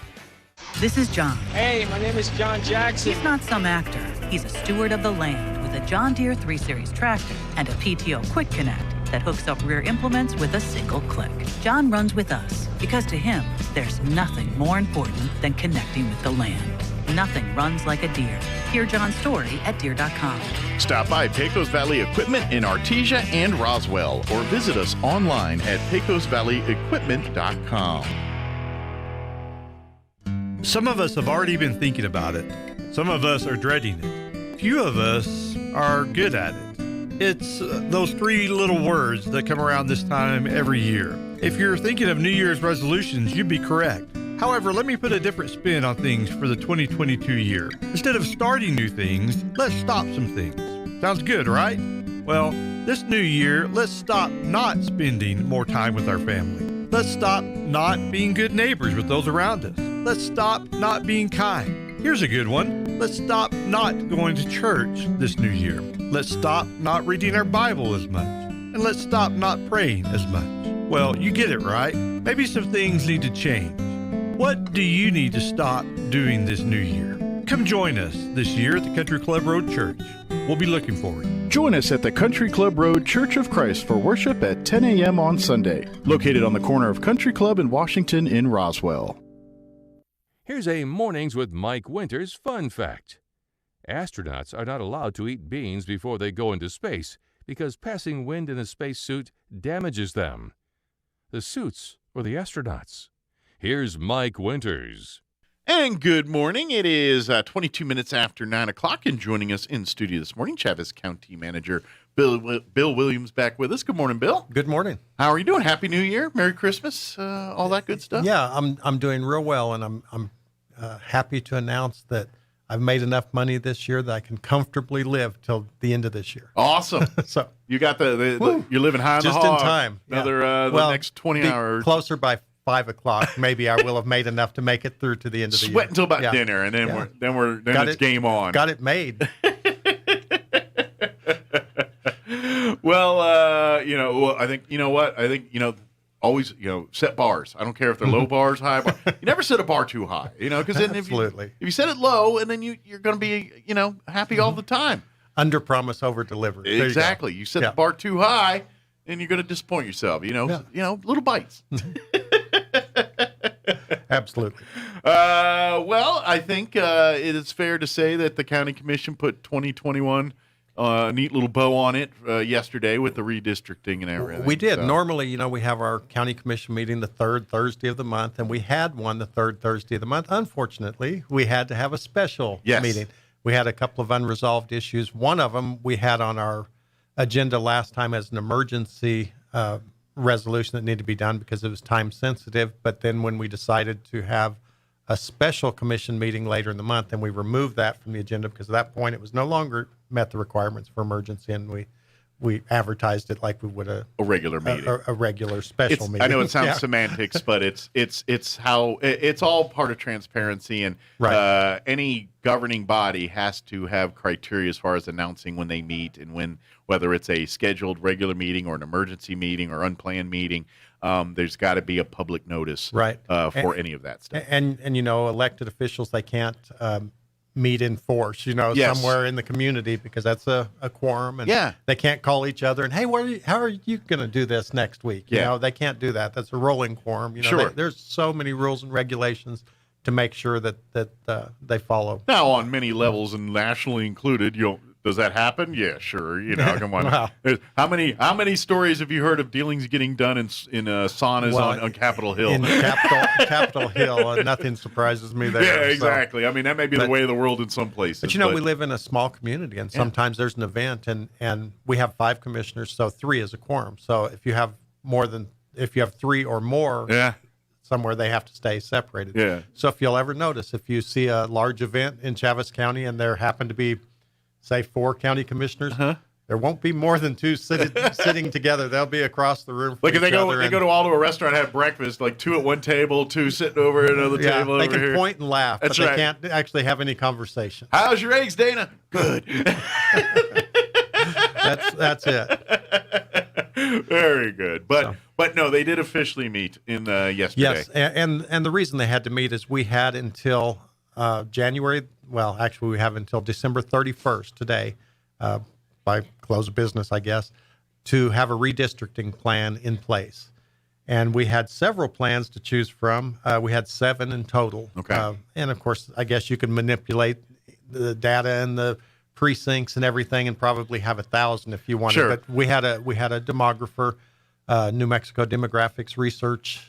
And that's Rod Adair, who's former state senator. Obviously, a staple in southeast New Mexico and well known by many. Yes, and actually, I worked for his dad on the horse farm. I'd clean horse pens during the day, and on weekends get to work the roping. So there's a long history there of the Adairs in Chaves County. And in fact, his dad was a county commissioner back in the, I would say, early 90s. I don't recall exactly when he was a commissioner, but anyway, Rod Adair has deep roots here. Mm-hmm. He understands what we need to do, and he came up with 7 different plans. He and his assistant, Bobby Shearer, they did a real good job providing plans. And it's not just you just draw new lines. It has to fit a very specific. There's a lot of criteria that numbers that they got to balance and juggle. Right, and there's the New Mexico Redistricting Act. They have to follow certain criteria. You have to be within the ideal population, less than a 5% deviation of the ideal population for each of the districts. In Chaves County, and they do this every 10 years after the census, because obviously the population could change, That's or when people it move shifts. from the north side of town, the south side of town, or down to the valley. That's when all the stats shift. Yeah. So statistics shift, and they have to make sure that they adjust everything accordingly. The ideal number, if you ever need to know this, is 13,031 people per county commission district. That's the magic number. That's the magic number, and we have to stay within a 5% deviation of that, Okay. which they managed to accomplish. Okay. And that seems like unlucky, 13,000. Like maybe we need to either bump that up or down or something. Let's get it 14 or 12. I don't care which. yeah, are you going to have some kids or something to I'll help work us on with that this week and okay. see if we can do that. Yeah, all right, sounds good. Oh, we all need to work on that, either less or more in your family. Let's see if we can move that needle a little bit. Maybe up, that way we can get more money for other things. Well, we're hoping our kids have some kids, but unfortunately they don't live in Chaves County. We got to move them back. Let's get them back over here. I'm all for that. I know my wife is, so definitely ready for that. See, now because now y'all can be full-time grandparents to your full-time, not Yeah. You send, they come to your house, you load them up with sugar, have fun, and then send them home. Send them home, let them bounce off their walls, and then not all ours. that karma your kids did on you returns tenfold to them. Exactly. No, I was pretty fortunate. My kids were much better than I was, so very happy about that. Now we have a lot of things that we have to do along with the redistricting. So each of the maps that came in, we published them both online, and we printed big maps and hung them in the rotunda. I don't know if you've been down there since we did that. There's maps all over the place showing each of the different districts and the fine lines. We show it blown up or zoom out so you can see the whole county and where the districts are, and then you zoom into particular areas and show District 1 goes to this street, then curves this way, Seeing goes into the real up this way, nuts and bolts of where those lines follows are. the South Spring River. There's all kinds of weird boundaries that Turn your they- head left they and you're used. in District 2, but turn your head right, you're in District 4. Yeah, it's been really interesting to see how they do that, and we do that for transparency. And in fact, we had 4 separate meetings. We had each meeting we had public input and involvement so that we knew how people felt about it, so the commissioners knew how people felt about it before they made any decisions. We had meetings. I'm trying to look at my notes here so I can remember. We had our first meeting on November the 9th. Then we had one on November the 18th, December the 16th, and then we ended up having to come back on December the 30th to make sure we did it. And each one of those times we had public involvement. So it's just been an interesting process. I've never been involved in this before. I've never been this close to a political. Yeah, because last time was about 10 years ago, and of course Stan Riggs was running the show 10 years ago. Stan was doing it then, and I wasn't working for the county at that time, and so this is my first time to really get that close and understand how the process works. And I'm real happy with Chaves County. Our officials, of course, they want to do things and want to do things right. Sure. It's not like the Congressional District 2 that the state has rigged up so that their only agenda is accuracy, no other well, I'm not even sure about that. I think their only agenda is to make sure that their people that they want in place get in place and give them an advantage or a step up. It seems like that happens a lot throughout the process. I want to quote what Jeff Bilberry said in the newspaper. I just pulled it up on my phone. What we ended up doing is he didn't coin this term, but he uses it quite often. So if it ain't broke, don't fix it. Yeah. So ultimately what happened with it's a term that if it ain't broke, don't fix it. So just keep using it. just keep going along. So we've had our commission districts for the last 10 years. And so the question was asked, well, what would happen if we left them the same? Where are we at there? Yeah, how far off are we? And so ultimately what they did after looking at all 7 plans, the plan that they ended up voting on and approving yesterday was the same as the plan that they've used for the last 10 years, with the exception of one precinct. They were able to move one precinct, and by doing that, it got the numbers within the 5% tolerance and all. So really, as far as redistricting goes, it's pretty much the same for most people in the county. Yeah, there's one neighborhood that's kind of east of Goddard High School that ends up moving from District 3, which is Commissioner Bilberry's district, into District 1, which is Commissioner Dana's district. Okay. And so... so you'll just vote for a different commissioner here on the next election term. And that seems to have worked pretty well for us over the last 10 years. So it seems like it should work pretty well for us over the next 10 years. Seem we got it right that last time. And Commissioner Bilberry, the quote that I wanted to make that he made was, "The voters are the ones who should decide who their elected officials are, not the people that prepare plans, not the governing body that adopts the plans." He said redistricting should not be done to try to prevent someone from running for office or to favor someone's desire to be a candidate in a particular district. And I mean, they nailed it. I really feel like they did a great job of doing that. As close as making a level playing field for everybody involved. For Commissioner Bilberry to be so eloquent, I just really felt like I needed to read that word for word because he really impressed me there. So, he did a great job. But no, I'm all kidding aside.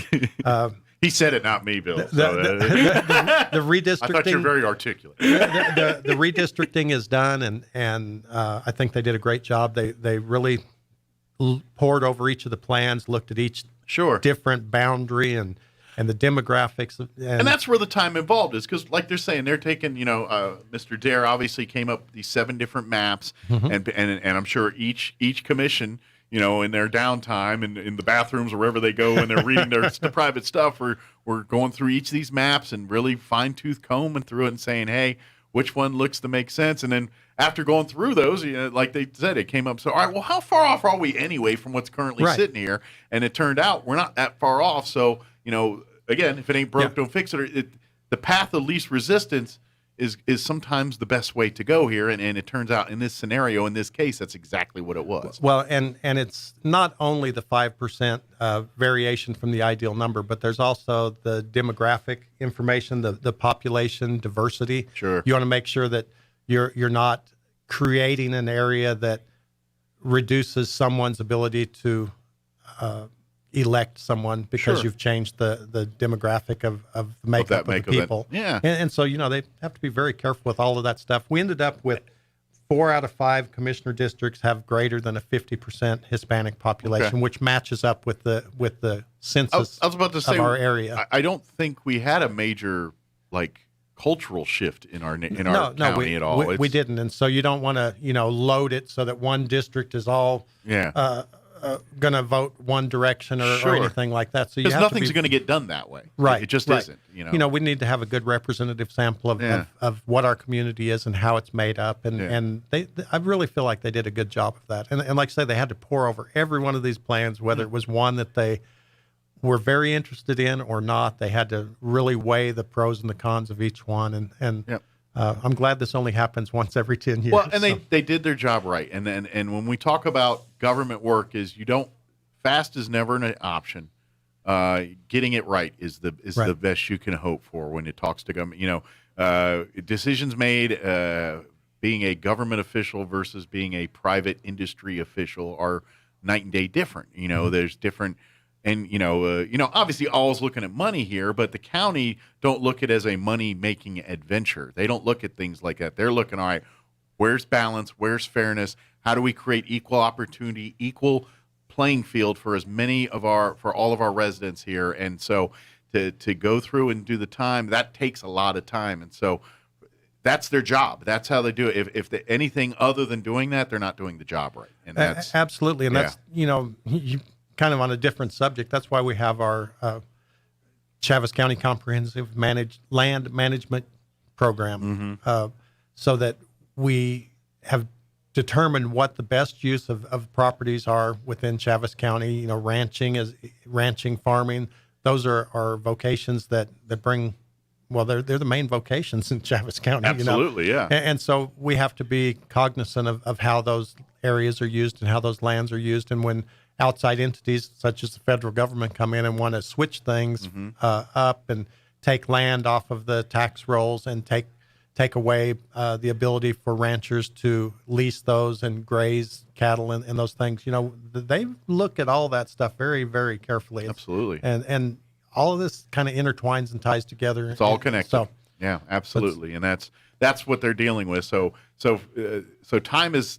I mean, yes, because of COVID and everything, it kind of created a little bit of sense of urgency on this one, and the fact that the census numbers came out way late. They came out so late because of, and they say because of COVID, but everything's blamed on COVID these days. So. But obviously, by going till the second to last day of the year, they're like, no, we're going to take every available moment here to make sure we get this right, and that's what they did. Right. And I think here, the last day of the year, we're looking at it and say, yep, they nailed it. They got it right. Well, there were a couple of plans that were requested.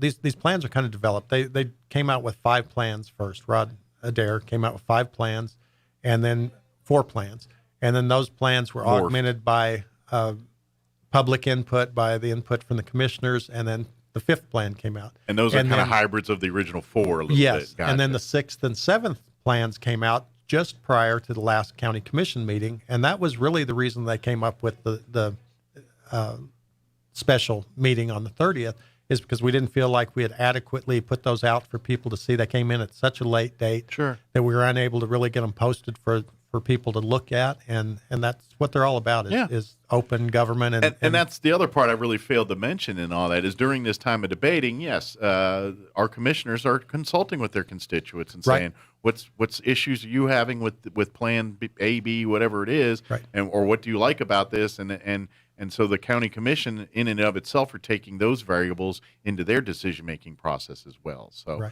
it's that, they're using their gut and the reason why we put them there in the first place, because we kind of like the way they think. And then they take our input and put that together. And now you see what the plan that we got to put together here. Right. So it's a good thing. It's a good the process.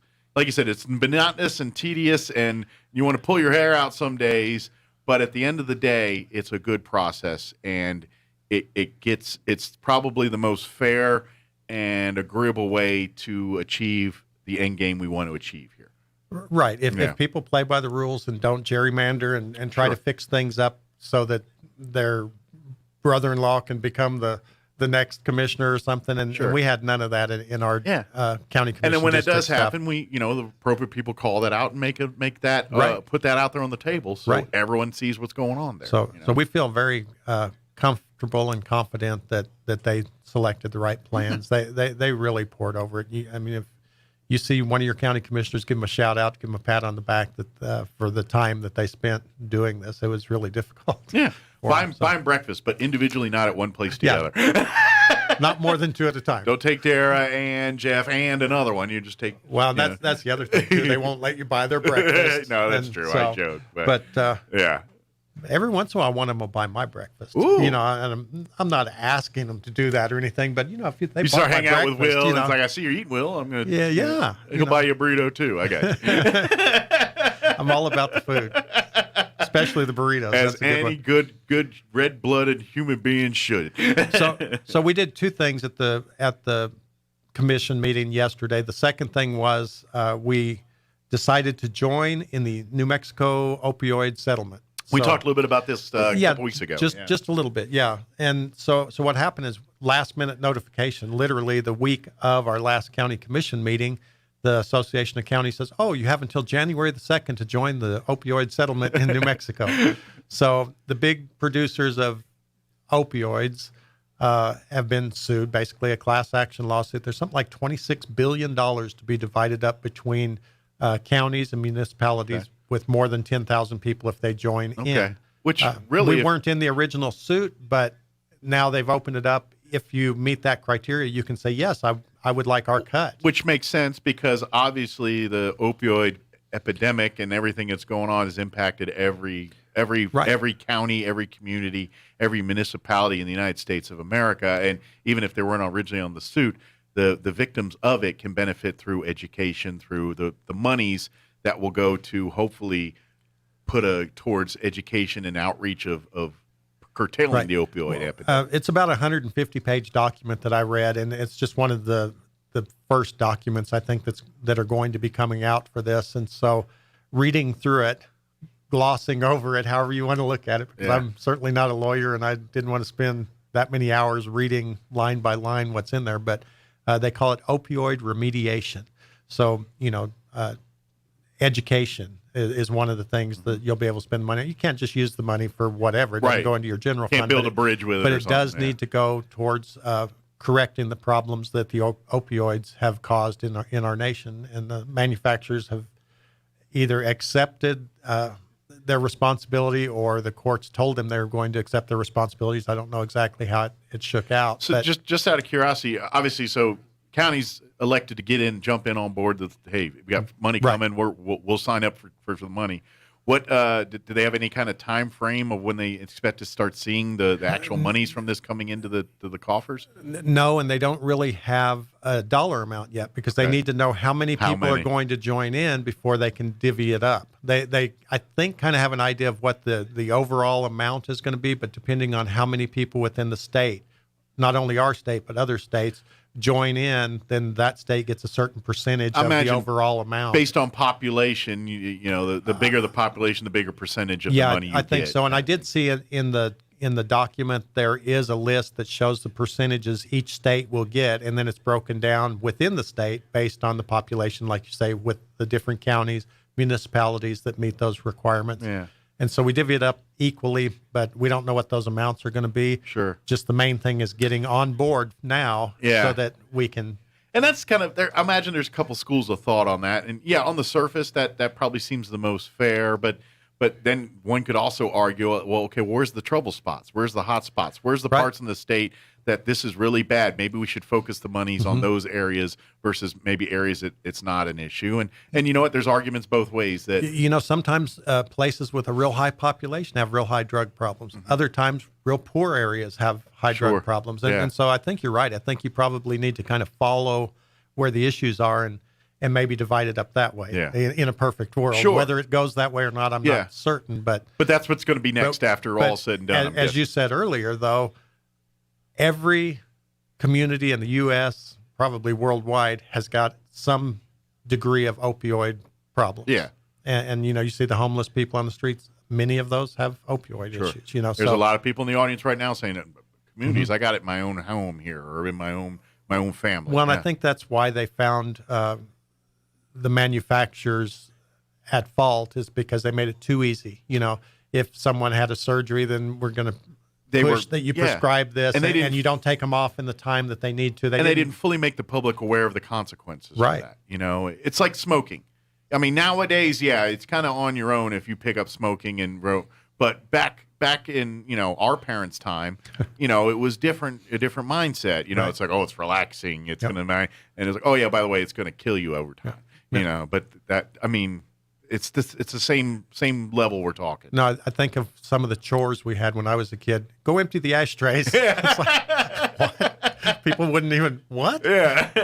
But that was a real thing. I mean, just about any house you went into, their ashtrays just overflowing. You're walking around stores, barbershops, restaurants, airplanes. Doctor's offices, hospital waiting rooms. People are smoking. Doctor's got a stogie hanging off his mouth. Like, you're pretty sick, son. Need to give that up. But times have changed. But the opioid settlement, I think, will be a good thing to get some of that money back into circulation to help offset some of the problems that, of course, have occurred because of opioids. Absolutely. So, well, and you and I have had these discussions before. I think anytime we address mental health, and I think opioids is kind of a kissing cousin there a little bit. I would think. In that same ballpark there. I think that's better for everything. I would say, if we tackle these kind of and make these more manageable problems, I say our gun issues, our violence issues, some of our racial issues, I think all that starts lessening because we're addressing kind of what is one of the heart of the problems of maybe these other root things. causes kind of thing. Exactly. And I want to apologize to any healthcare professionals because I'm sure they hate it when people say, well, opioids, and that's why we've got homeless people. That's not what I mean at all. It's there's the a certain overuse amount. Of them. The overuse of those, but I mean, I know that there's a variety of issues that cause people to be homeless or have mental health issues, and all. It's not only that, but I think we're right. I think these dialogues where you can talk about that and figure out what maybe some of those root causes are ultimately ends up in finding a way to help some of those people that want to be helped. Any product that has the ability to alter someone's desire to change their life like that, you've got to take serious. And that's what an opioid does. Right. Because in essence, once they're addicted, their priorities change. The priorities change from I got to go to work today is no, I got to get my fix today. If going to work includes that, so be it. Right. And that's where our problems with drugs are. It's no different with narcotics, your cocaines, and it's the same. You're feeding it, and then I would argue that you're taking these drugs to fill another issue, which is other voids and gaps in your life, issues. But the point is, we as a society, we're saying, okay, we go to the doctor. Oh, guess what? I got a root canal. Well, here's a bunch of Percocet for you. Right. Probably could have gave us some Tylenol. Would have been good with it. Right. Instead of hitting us we went the nuclear option when we didn't have to, and that's the problem. I think we're cleaning up the mess from that now is what we're doing. I've always been real fortunate. The couple of times a doctor prescribed anything like that to me, I took one, and it made me so sick that I had no desire to ever take a second one. I'd rather deal with the pain. And and again, and I'm sure as scientists, and people's personalities and their DNA, some people, they get that reaction. Another person's like, ooh, all right, that was awesome. I want another one of those. Yep. And there lies your problem. Right. And so, but yeah, and that's where we got to learn. We got to do more research, more study. We kind of know these things, but why it happens that way and what's going on in the brain to cause all that, we're still. Yeah. And like you said, it's a cause because there's some other void or issue that you're trying to cover up or heal and take care of. Maybe man, we've really touched on a lot of really good stuff. But I'm not a doctor, but I play one on the radio. Well, but we all are logical thinking people. No, you're we right. Look and we could say, all right, maybe what we don't know, maybe this will help break some of those barriers to learn that, and so we can make better laws and make better decisions on how we do these things going forward. And understand the people that are plagued by problems because of it, and try to understand and adjust our way of thinking, our way of life to help others. In our community. That's a good thing. Yeah. So yes, I'm glad to see county, everybody's jumping on board, and who knows, maybe that money comes through and some programs and things here will get a big boost. Because of that. Yeah, I'm really hopeful. And we have some really good programs. We've got our DWI programs and the school programs that we have, just say no to drugs, all those things. We've got some really strong people in our community that work tirelessly to make those things work. Absolutely. I think we got a great job educating. I think, I think maybe now it's time to keep the education going. Don't stop there. But now let's work on the problem-solving side, and not, why is these things happening, and how can we prevent this from? Well, we were talking before we went on the radio about treatment. Senator. It's not all education. Some of it's going to have to be treatment and other options. And of course, it takes people that know a lot more about it than I do to figure out where that balance is. But you're right. It's a part of it. Who knows? Maybe like you look at Narcan and some of those advances on saving lives in a dying situation. Who knows? Maybe they're able to come up. I know this sounds pretty oxymoronic, but in essence, a pill that removes addiction. I don't know. I know that sounds a little weird, but who knows? Is that the direction it goes in, or maybe it's just therapy and through different mind altering experiences will change the thought patterns on addiction. Who knows? But certainly, like you say, the education has proven itself as an excellent tool, especially with younger people. You go in and you explain to them. I remember when I was in elementary school and they showed films, and the film would break. the AV guy would have to push it in. And he was the only one that could touch the projector and that stuff. You begged to use the film strip flipper. They scared us to death about everything. Back in the late 60s, early 70s, when they would show you a film about drugs, it scared you straight. The boogeyman lurked in many corners when we were kids. Right. I think the only ones who are equally as bad is those driver education videos they would show us. Blood flows red on the highway. Well, the ones I liked were in, they used to have classes called industrial arts in school, and you had shop and those things. And Primitive Pete was one of my favorites because he would do things and hurt himself. He acted exactly the way I act. He's like, hey, you are kind of primitive. He's kind of a kindred spirit over here. And they did the same thing to me in the Air Force, like in those industrial, like the training, why you don't wear jewelry on the flight line. Right. And so they'll show some guy with his wedding ring, he left it on, but he slipped down the ladder and in essence turned his umbrella or his finger into an umbrella with that ring, kind of thing. And stuff like, they scare you, all those videos and stuff. But I think it's a different time. They don't do that so much. Yeah, I think they took up a different approach. But point is, I know we got off track there. I know, it sounds that was fun.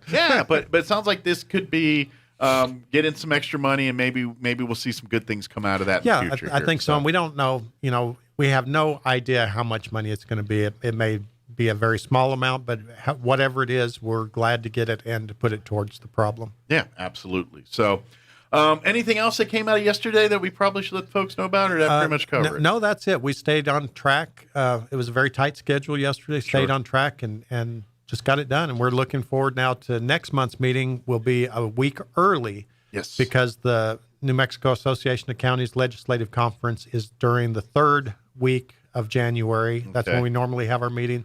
So we will be having our county commission meeting the second week of January. To so Thursday, that. the 13th, I believe it is. So if you're interested in coming, come on down. Absolutely. And we might probably have to get you on a little earlier too, or something to yeah. talk about And there's this is January, so there's a lot of housekeeping stuff. We have to pass our resolutions for the Open Meetings Act, and we have to go over that every year to say we're going to follow these rules and do things appropriately. It's housekeeping, by statute. but very necessary. Housekeeping. Yeah, absolutely. Yeah, it's an annual reminder that you need to do it the right way, and we appreciate that. Well, and obviously to your folks and everything, it's second nature because that's how it should be. And so it's the way the world works, and if you do it that the ones that are weird is every so often there's a statute that says in every odd year you have to approve this, or you have to pass this, or you have to just something to keep you on your toes, and I guess.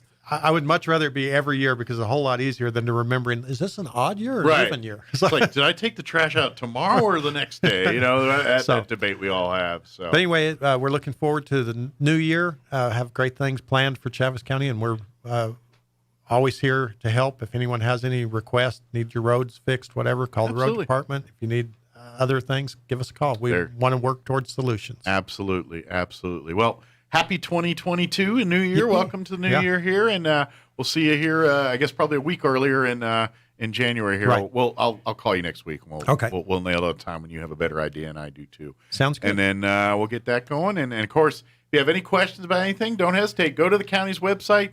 You'll find contact information for all of our county commissioners, and if you got questions or things you'd like to put on their radar, that's the way to do it. Yeah, so. And the maps are all still up. So if you're interested in which maps which districts they chose, and boundaries they chose, they're on there. So you can find the winners. Right. Get your pictures with them. Get a selfie with the winning map.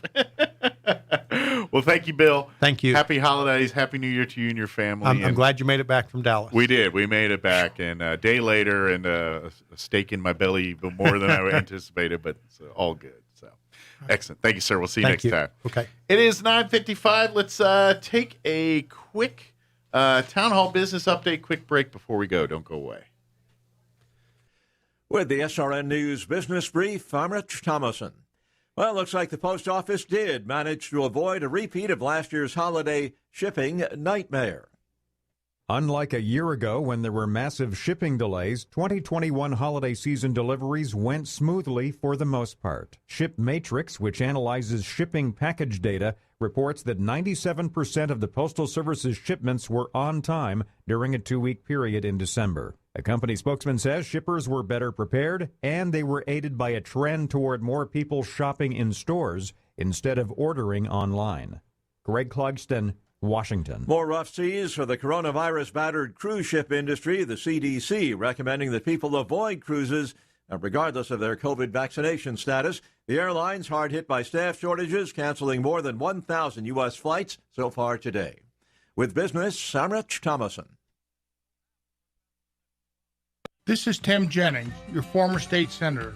I'd like to wish you and your family a Merry Christmas and tell you why I've decided to run for mayor of Roswell.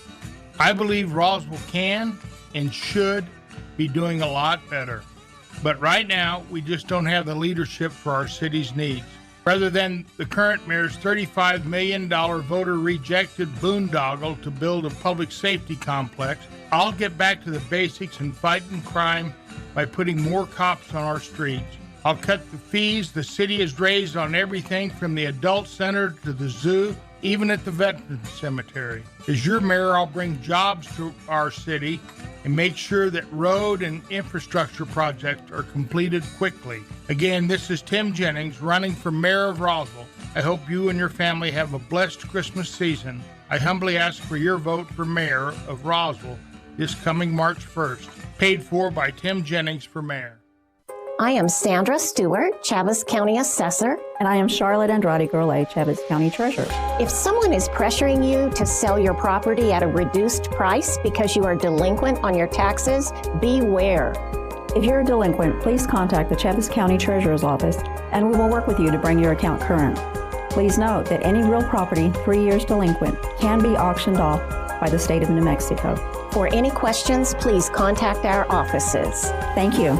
The most wonderful sale of the century is on now at Roswell Nissan. Prices slashed across the lot, 0 down and no payments for 90 days. Get a 2017 Sentra for just $219 a month, a 2013 Civic for just $199 a month, or a 2011 Hyundai Tucson for just $169 a month. And play Lucky Lotto to win cash and prizes. Just watch your mailbox and bring in your mailer for the chance to win up to $25,000 cash. The most wonderful sale of the century on now at Roswell Nissan, 2111 West 2nd. Susan, it's so great to finally be able to get together again. Oh, it sure is. And I really appreciate you picking up the bill. I'm happy to. I've got the extra cash. Since we've all been driving so much more again, I've been using Get Upside, the free gas app that pays you cash back for every gallon of gas you buy. Wait a minute. Are you saying you actually get paid cash when you buy gas with the Get Upside app? Yes, up to 25 cents a gallon. Cash back every time I buy gas. Does that actually add up to anything? Some months I make $200 to $300. Wow, that's serious extra cash. I'm downloading the free Get Upside app now. Download the free Get Upside app now in the App Store or Google Play to save up to 25 cents a gallon when you buy gas. Use promo code LIFT for a 25 cents a gallon bonus on your first tank. That's up to 50 cents a gallon on your next fill-up. You can cash out anytime to PayPal or an e-gift card for Amazon and other brands. Just download the free Get Upside app and use promo code LIFT for a 25 cents a gallon bonus on your first tank. That's code LIFT.